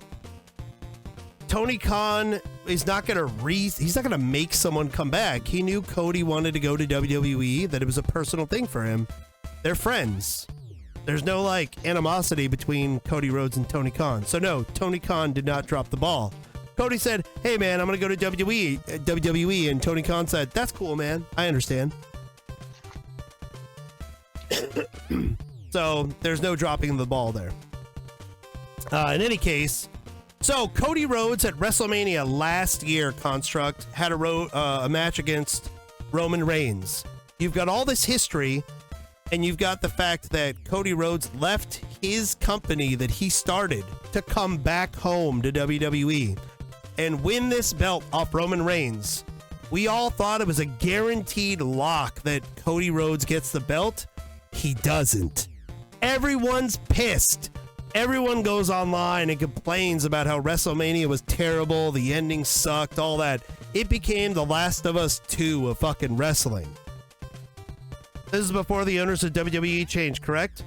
I mean, the owners of the WWE are still largely the same, but there is that different parent company, TKO. Yes. This is still, but Triple H was still like one of the top guys doing this. And this was a plan. They're like, yeah, everyone expected Cody to win, but that's why we had him lose. Because then we could do more with that. And that the whole thing became Cody wanted to finish the story. And Triple H is straight up would tell people like, yeah, like sometimes you don't get to finish the story, or sometimes you tell a different story or whatever. They were trying to explain themselves, but without giving everything away. So, cut to 2024. The Royal Rumble is a match where you have 30 guys go into a ring, and whoever is the last one standing wins a chance to fight against the champion of their choosing at WrestleMania. Cody Rhodes wins Royal Rumble. Who's he gonna fight? Well, guess who's still champion? Roman Reigns. So it's a lock. We know we're gonna get Cody versus Roman Part 2. Now we're gonna get to finish the story. And instead, The Rock, who is part of the board of directors of TKO now that this merger has gone through, and Vince McMahon is gone, The Rock inserts himself in this match because what's best for business is not Cody versus Roman, finish the story. The Rock, because nostalgia is a hell of a drug, The Rock wants to come and have a match with his family because that's going to be a bigger draw. And it was very confusing. We didn't know what was real, what was storyline. It was all this shit. So The Rock went to insert himself into the match. Cody said, fuck that. I'm Royal Rumble winner. I'm not going to challenge Seth Rollins for his belt because he's the other champion. He wants to fight Roman Reigns. Well, also at this time, this was CM Punk is back, and there is a natural rivalry between him and Seth, and CM Punk hadn't been injured again yet, so the logical conclusion was that Punk was going to fight Seth Rollins that title at WrestleMania. So there's like, now we just have no Cody at all, because The Rock took his spot, and Cody can't even fight Seth as a number 2 because like Seth versus Punk was like locked in. Yeah. So it's just like, what the fuck is happening? Yeah, and then CM Punk got injured, so there was no Seth versus Punk match happening. And then Roman's like, go fight Seth Rollins, Cody. We don't need you. I'll wrestle my cousin, The Rock. That's what's best for business. And instead, Cody's like, nah, fuck that. And, you know, talk shit to The Rock and Roman. The Rock slapped the shit out of Cody. And now we've got a tag match happening night 1 of WrestleMania. So that's why we have Seth Rollins and Cody versus The Rock and Roman Reigns.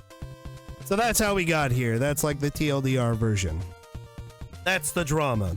So anyways, Cody comes out looking like Homelander. Seth Rollins comes out looking like a fucking flower at the Met Gala. The Rock's entrance, dude. I could sit here and talk about The Rock's entrance for 20 minutes, but I'm not going to. But we are going to talk about, because we have not at all yet, like, how fucking awesome is it when it transitions from, like, regular rock to, like, the Hollywood Hogan version of the rock music? Yeah, like the Rocks, it said on the little screen, it was all like very video game themed, and it said version 10.0. I need to look it up and be like, is this the Rock's 10th version of entrance music? Well, it was fantastic. He's been using this song for the past few weeks. Yeah, but I mean, I wonder if this is the 10th version. Because I'm gonna go and be like, the original rock music, right? Like Rocky Maivia. Then you're gonna have If You Smell What the Rock. You know, then you have that. Then you have Hollywood, like the helicopter and all that shit, like the serene music, you know, and then you have like the shortened Dragon Ball Z Kai version of the Rock's theme. So like there's always little tiny variations. Like nobody, like a lot of people aren't even going to remember like the crazy I'm the leader of ECW and WCW Austin heel theme. But like there might be a lot of themes we're not thinking of with The Rock. So this might very well be his 10th theme. They've done Cody So Dirty for a long time. Well, maybe not though, Parka, because it appeared that way. So The Rock's entrance is pretty great. It's very video game themed, and then it shows like loading, like 99% complete, and then it's like final boss engaged, and then The Rock comes out and he's the final boss, and he looks like $1 million fucking dollars. Entrance is electrifying. He also has, he summoned the powers of the Brood, and he has like, so The Rock's logo for many years was the Brahma bull, and it still is on like his Under Armour and shit. So he has a bull that he's standing in the middle of that is on fire. And I even put in the notes, the Brahma Brood, it's dope. He also was just given a belt that's his own belt for being the people's champ that Muhammad Ali's widow gave him. I swear to God this just happened so he could walk out with a fucking belt on his shoulder like a champion. Yeah, that happened. Whatever, it made the entrance that much cooler. That happened the night before at the Hall of Fame thing, right? Yeah. That's Rock when had it a was cool given to Double him. Dragon inspired 1-minute video. Cody getting destroyed by him and the 2D beat him up. Yeah, I saw that too. So yeah, it was an awesome fucking entrance, dude. I didn't see the Hall of Fame. Yeah. Yeah, he didn't make it. He was gifted it. He was given the belt because he's the people's champ. It's not a real belt. It's like $1 million belt. Whatever. The FTW belt.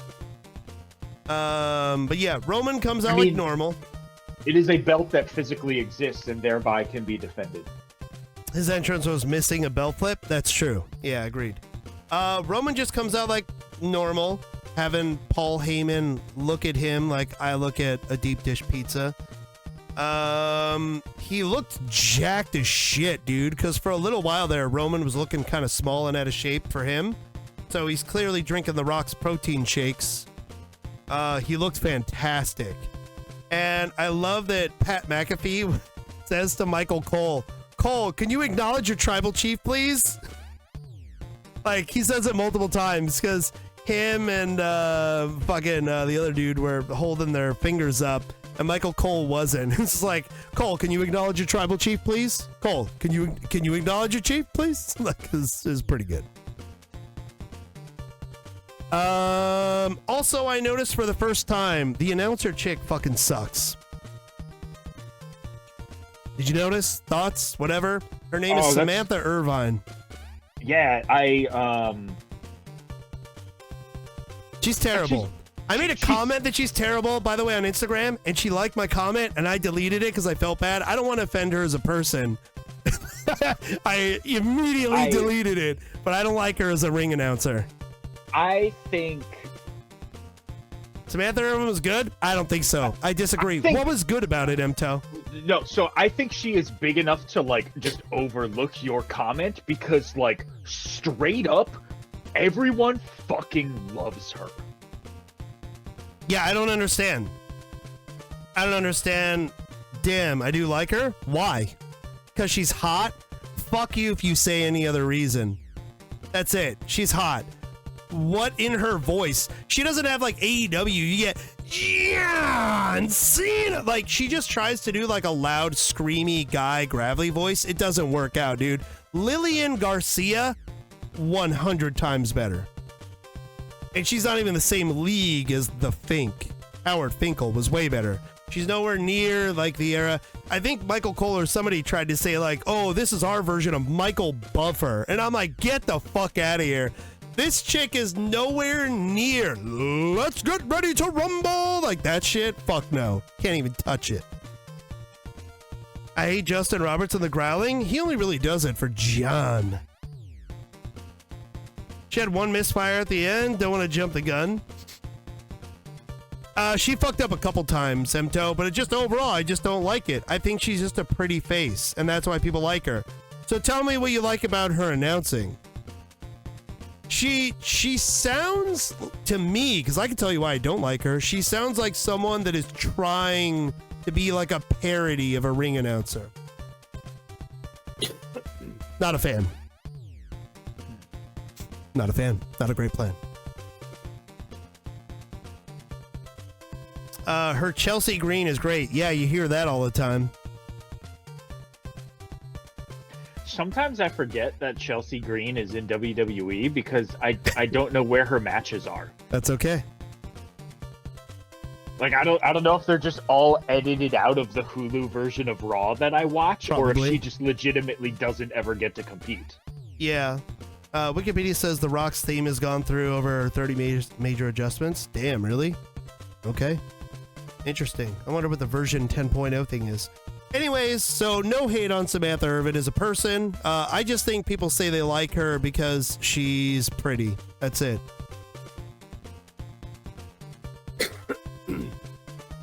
Anyways, so yeah, I just made a note of it. I really noticed it. I was like, oh god, this announcer sucks. Bell rings. Everyone just fucking stands there staring each other down for like what seems like 10 minutes. Well, easily the first 10, 15 minutes of the match is like, yeah, it's the stare down, and then it's like one-on-one these two, do a couple spots, switch out, one-on-one these two, one-on-one the other two, one-on-one the final two.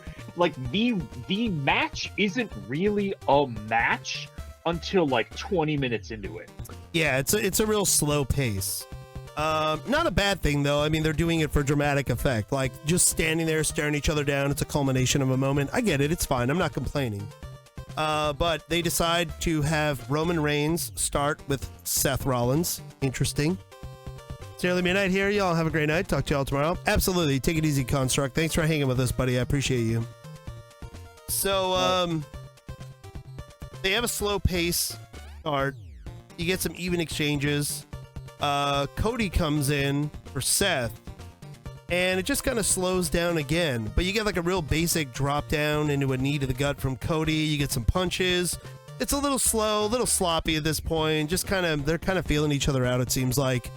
You get a test of strength, which, I mean, you know you're going at a slow pace when you get a fucking test of strength.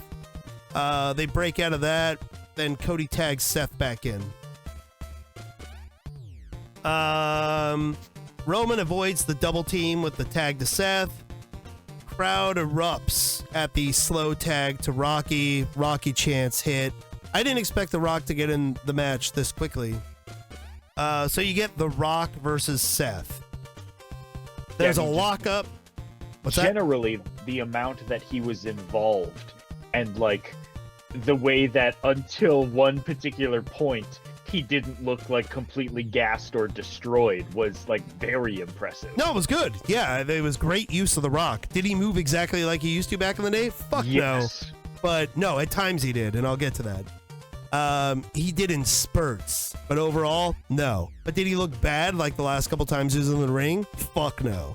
I would say that one time he wanted to take a bite out of the turnbuckle.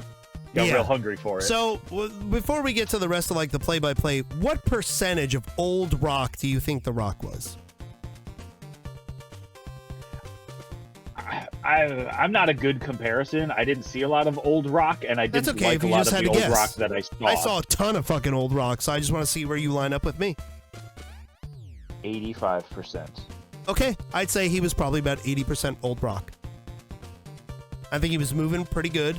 There was a couple of sloppy things, and I think he pulled a hammy at the end, but other than that, I think he was pretty good. I cannot stop looking at The Rock's back acne. I'm sorry. I really didn't see much. Honestly, I think that was probably just like red splotches from him hitting the mat, Emto.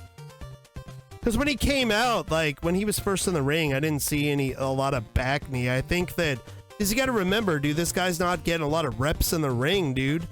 So you're going to have a lot of broken fucking blood vessels and shit like that hitting the mat after not hitting the mat for a long time. And don't hate on the Cody neck tattoo. The Cody neck tattoo is cool. Don't be a hater. Did you see fuck, what did he... Cody was asked like what he would say to his dad if he could see him or something, and he was like, I hope I've lived up to what you always knew I could be, and I'm sorry about the tattoo. That's pretty great. So anyways, slow tag to The Rock. Crowd fucking goes crazy. Then they get a lockup with Seth and The Rock. Collar and elbow. Rock just tosses him like a sack of potatoes, because of course he does. He's like twice his size. You get some really sharp looking Rock punches. Still has those pretty nice. And he does his little clothesline where it's like the forearm smash. Looked exactly like he did back in the day. It looked sharp. Looked really solid. Then he does the just bring it taunt to fucking Cody. Seth tags in Cody. Cody versus Rocky Chance are almost dead even, which is great. They get into a lockup, exchange like little punches into Cody hitting his drop down, fucking gold dust uppercut. Lots of strikes between the two of them. Then Cody escapes, tags in Seth, which surprised me. But you get a little tag team action here with Cody and Seth getting the double elbow on The Rock, which is pretty sweet. Then Roman gets in the ring, and all four of them are in the ring now, and the ref can't stop it. They just all start fucking fighting, and it goes to the outside. They're just brawling on the outside now. And this is when it becomes a Bloodline Rules, right? Yeah, this is where, and I'll get to that too, The Rock. So, the final boss, Rock, is great because the boardroom, like the chairman boardroom Rock, flexing the fact that he like helps run the company now is fantastic. This version, like corporate Rock, even though we've already had a corporate Rock before, this version of corporate Rock, better than ever. This isn't the I sold out Rock. This is the I have all the power Rock. This is like I own everything, The Rock. Yeah, it's great. So all four of them go to brawl outside. It's fucking chaos. You got Seth grabs a bottle of the Prime and fucking miss The Rock with the fucking spit. It's pretty great. And the ref is counting them out. And The Rock, after like shrugging off Seth's mist, he looks at the ref and he goes, The Rock doesn't fuck around. And he tells him he'll fire him if he counts him out. He's like, stop counting. The Rock doesn't fuck around. That was pretty fucking good, dude. It was comic gold. Then Rock uses his water gun attack on Seth. It's super effective. He grabs a bottle of water and spits it in his fucking face. Cody and Roman are fighting, but then when Seth goes to get back in the ring, Roman runs over and chalk blocks the shit out of him. Like, he just totally takes his legs out from underneath him, which is pretty great. And Seth gets like double teamed outside. they throw him in the ring. Way. What's that? Not in a fun way. Yeah, so they throw him back in the ring. And at this point, I put a note that, like, Seth is going to have a hard time defending the belt against Drew. I also made a note, what Jordans is Roman wearing? I looked that up after the fact. He had some boxer boots customized for him. He also had, I think, some Jordan 3s custom made and some other shoes. He had like 3 separate Jordans. You should look that up, Click. Because I saw the Jordan logo on his boots. I was like, what the fuck are those? So yeah. That actually, that caught me for a minute. I don't remember what night it was, but I saw that and in my head, I was like, that looks like a little Jumpman. Yep, but it is. I was like, I was mixing it up with the, like, him in the Superman punch pose that he has on his glove. Yep. And I was like, did I see that right? Which was that? And I was like, no, those are fucking Jordans, but obviously those aren't Jordans. Like, what are those? So, also, one of the few times I've ever seen Jordan Brand do like a collab with an individual like this, where they have Jordans that they customize for him and put the Roman Reigns, like the little spider logo thing on it. and they straight up on his other shoes, it has like Air, I think, and I can't remember if it was Air Roman or Air Reigns, but that was really cool too. And they had like the Wings logo from like the Air Jordan 1. Pretty fucking sweet. But anyways, so Roman, this is where I was like, what Jordans are those? Oh, big boot to Seth. Superman punch incoming, reversal into a neck breaker. And then Roman, as soon as he takes the neck breaker, he tags out to The Rock, stops Seth from going to tag Cody. The Rock straight up just punches Seth in the dick. He just gets his legs, bam! Right in the twigs and berries. And the referee goes to fucking Cody and apologizes to him because he can't do anything to The Rock. Also, madness. 30 minutes before punching Seth Rollins in the dick, he was singing his Moana song to Seth Rollins' daughter backstage. Oh, that's funny. I didn't know that. So, yeah, like The Rock just straight up, right in front of the referee, punches Seth Rollins in the dick, and the referee looks at Cody and goes, I'm sorry. He'll fire me. Gotta let him do what he wants to do.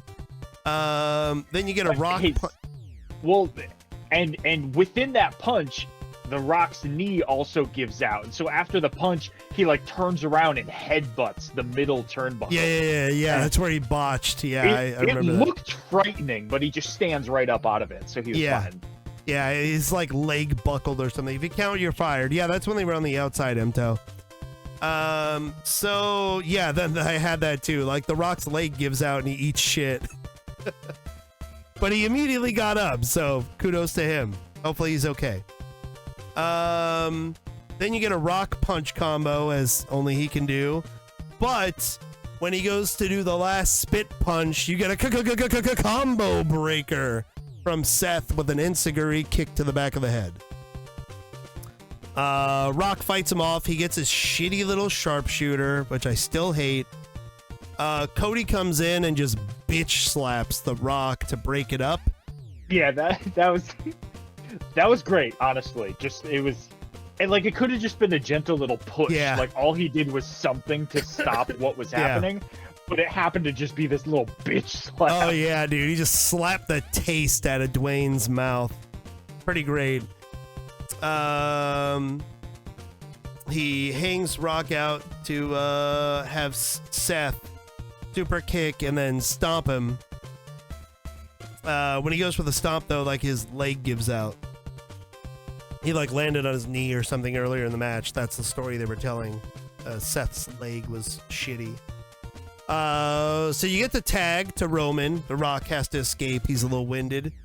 And Seth gets out of there and Cody gets tagged in. Rhodes hits the fucking like the little fucking like Dusty Strikes into a power slam. He hits the disaster kick off the rope. He hits a half-ass Cody cutter, like slipped out. Even the announcers are like, "Oh, it doesn't look like he got all of that." He fucked up the Cody cutter like twice during the match. I mean, to be fair, that's you're jumping backwards and you have to like try to catch somebody's head. I know, but just don't have that. Like, that's a stupid move in his moveset, dude. It's just a shittier RKO. He already does the off the rope like spin around the disaster kick, right? That's what that is. Yeah, he already does the springboard fucking kick, which I don't like that move either. Like, it's stupid. I'd rather just run up and big boot someone. He doesn't fuck up the disaster kick though, so like just stop doing the other one. Sure, yeah. Fuck it, dude. Steel Thunder in Paradise. Do that kick. Like, why are you bouncing off the ropes like you're fucking Rey Mysterio? You're not. He would need a boat to do that. True. So, hits the Cody cutter, slipped out. Crossroads gets reversed. And then he goes to bounce away like off the ropes and eats a midair Superman punch. He went for the springboard like one too many times. He went for like another disaster kick. Like he gets pushed off from Romans, goes for like another disaster, and eats shit. 2 count. At this point, Roman has a bloody nose. He rages. Because, nobody makes me bleed my own blood. Yeah, exactly. You got it. So you get a cool spear reversal into a sunset flip into a top rope Cody Cutter. So the Cody Cutter was comboed with Seth Rollins hitting a splash right afterwards. So that was cool little synergy. You get a 2 count off that. Turns into Seth sing-song time. You know, fucking whoa, whoa, whoa, whoa. You get a stomp attempt that gets reversed into a fucking power bomb. That was pretty dope. Like, he goes to jump up for it, gets caught, and just fucking drilled, power bombed. You get double team super kicks on Roman. You get a stomp from Seth on Roman. Crossroads. You think it's over. And as the ref is making the count, The Rock pulls the referee out of the ring. Then, while the ref is distracted, arguing with The Rock, you get a blatant low blow on Cody Rhodes from Roman into a spear. And then you get a guillotine on Cody, a guillotine choke. Cody fades, but he stops his hand on 1. So you don't even get the 1, 2, and then, like just on 1, dude, he stops it. They don't do that anymore, though. Yeah, we've had this discussion before. I know where you're gonna go with it. Sometimes they do, sometimes they don't. I don't know. I guess it just depends on the match. I think AEW still does the 3, but WWE just does the 1 now. If you don't shake your hand after the 1, they say you're dead. Oh, okay. All right, that could be a thing. So yeah, but either way, Cody stops his hand dropping, and then while he's being choked, because he's standing at this point. Then Roman Reigns falls backwards as The Rock pulls Cody's legs, and this looked fucked up. The Rock's pulling Cody's legs, and Roman Reigns is, got Cody on top of him, just choking the shit out of him. It was pretty brutal. But while that's happening, then Seth runs by and fucking stomps the shit out of Roman, which is great. So Roman escapes out of there. He tags to The Rock. The Rock gets the belt. Jordan Brand gave him custom Jordan, Stadium 90, and Jordan 3 Ivories. Yeah, the Jordan 3s look pretty slick, dude. So The Rock goes and gets the belt and taunts Cody's mom.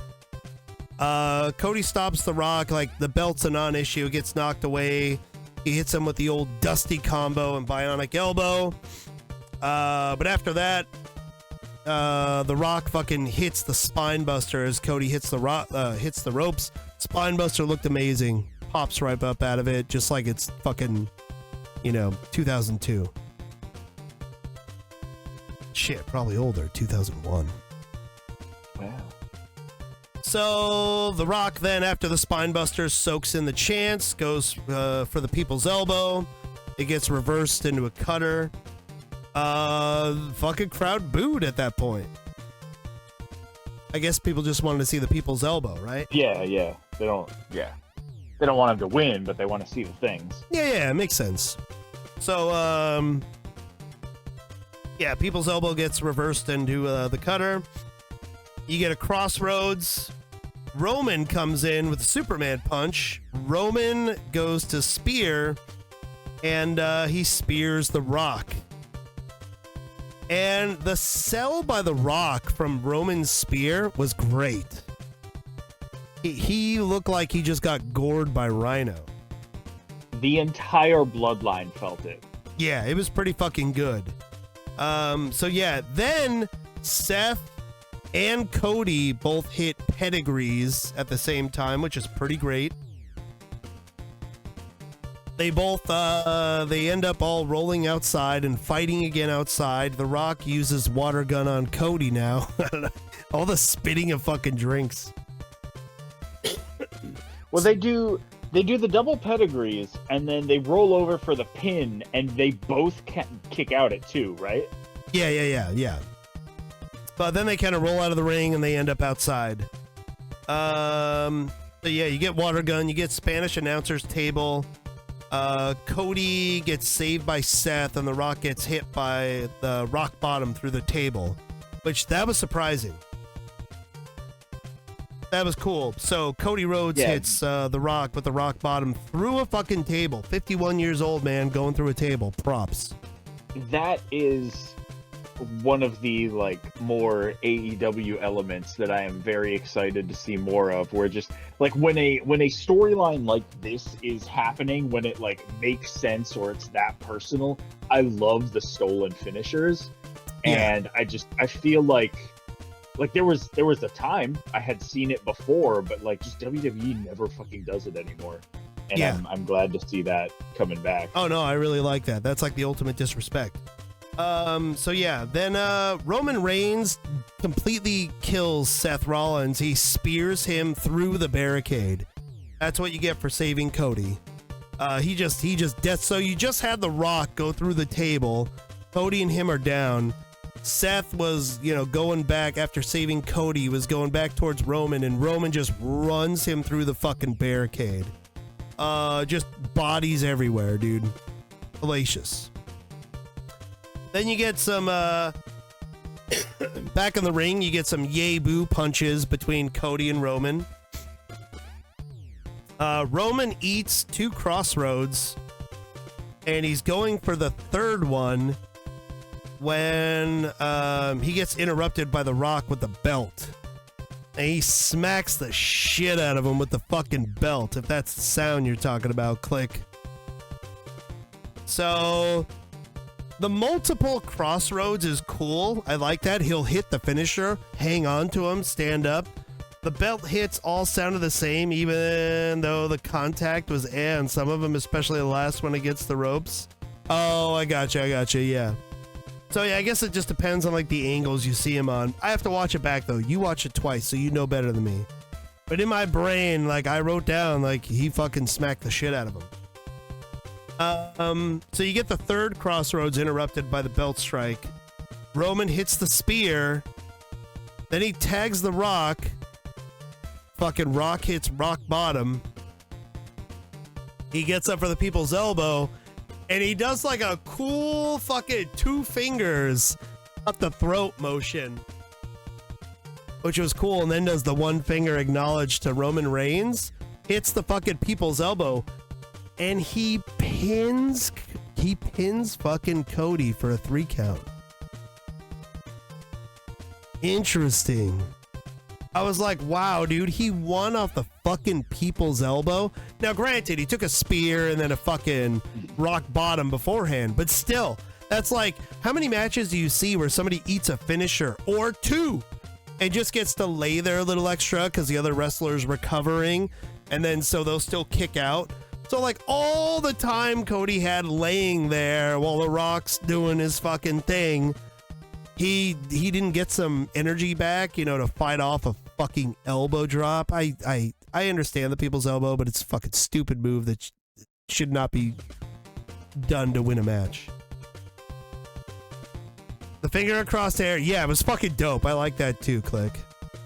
In the way that like you're doing the moves, right? Like there's only so many combinations. Like I guess he could have done like the rock bottom to then the people's elbow, and then the people's elbow would have jolted Cody back to life, and that's when he stands up and gets speared, and you pin him then, and like in that order instead. But it just like after the other 2 moves, Cody's already on the ground, and he needs to be on the ground for the people's elbow. So I guess that's like just the order that you do them in. Yeah, I guess so. So either way, the Bloodline win. And for night 2, Cody versus Roman Reigns in the main event for the championship belt. It's gonna be Bloodline rules. Surprised me, man. But overall, what would you give this match, Paul? Like what surprised you? Just the ending. It was a little abrupt. I wanted it to go a little bit longer. Oh. I mean, I figured it's at some point it was probably going to be like... Probably because it took a while to get started, right? Yeah, that, and like at some point The Rock is going to get tired, slow down, whatever. So like then he's like, all right, I'm going to rock bottom you now and we're going to wrap this up. Not only that, I say like it ended fast, but that's a lie because it was like a 40-minute match, dude. Mm-hmm. So kudos to The Rock and fucking Roman for both going for 40 minutes. part of that is very little happening for like the first 15-20 minutes. Agreed, but like it's still you're still out there like being on, you know, even if you're just throwing bullshit punches and staring down and shit like that. And, like still. And it's still like from the start, I was like, all right, well, like Cody and Seth are losing this. There's no way tomorrow isn't going to be Bloodline rules. But it's still like the journey of getting there. What's going to happen? How are we doing all this? Yeah, it's the twists and turns along the way. The Rock just making the ref ignore all the rules and stuff. That was pretty fun. Yeah, The Rock talking shit was great. It was pretty good. What do you give this match? Probably another 4. I don't have a lot of notes, but I do think that like if it had been more like I don't even mind it being shorter if it didn't feel like, because all of the beginning stuff, if that had happened in like the middle or something as like a moment of a breather for The Rock to like keep going, it would have made more sense. But like starting slow just didn't make sense to me. And I feel like you could skip like the first 10, 15, 20 minutes of this match and then just watch the rest from there. And it's still good. It's still going to be that 4. But like I can't give it higher than that because like almost the first half was kind of just a waste of time. I kind of feel okay, so I can see that, but it just kind of reminds me of WrestleMania with The Rock versus Hogan. Just the way they were standing there with the crowd chanting and shit like that, and they're looking back and forth. I don't mind the slow start. You know, just it enhanced the drama, I believe. It also, a slow start with one-on-one would have been different, but because there were 4 of them, and it was like slow start, but with these 2, and then they switch, and it's continuing slow start, but now with these 2, and then one of them switches, and now it's, you know, so we get like all sets of 2 of them face to face in their own slow starts. It felt like so long before it was actually a match. I could see that. And there also wasn't a lot of fucking technical wrestling in this match. There was a lot of fucking punches and strikes being thrown. So for that, yeah, I'd probably go a 4. It definitely wasn't a 5 out of 5. Still a really good match. Entertaining. The Rock looked a lot better than I thought he was going to look. Roman looked great. Overall, I'd say, yeah, 4 out of 5. Good drama, you know, no real fuck-ups. You know, a couple little things here and there. You know, Cody botching the fucking cutter and stuff like that, but no big complaints. So, yeah, like, overall, what would you give night 1, then? I wouldn't give it a 4. I'd probably give it, like, a 3 out of 5. All right, run me through the matches again. So, match 1, you've got Rhea versus Becky. Okay. Match 2, the tag team ladder match. Match 3, Ray and LWO versus fucking Dom and his team.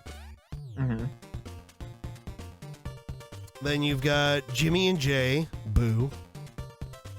Then you've got Damage Control, Nation of Woman Nation. Sami Zayn versus Gunther, and then the main event. Wow, fuck. I'll say a 3.5, actually, after reading that back. I really like the Sami Zayn Gunther match.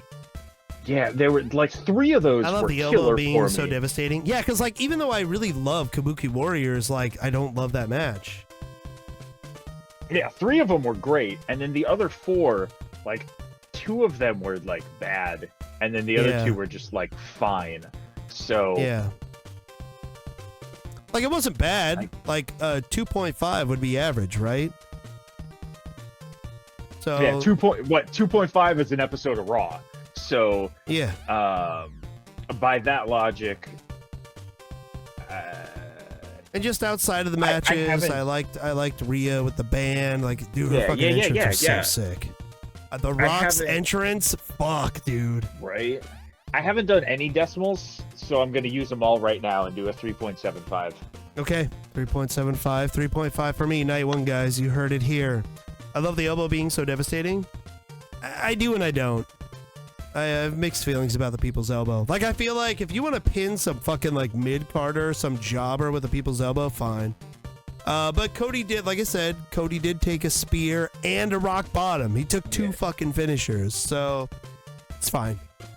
If you want to pin somebody off of an elbow, generally speaking, it better be Kairi Sane's elbow.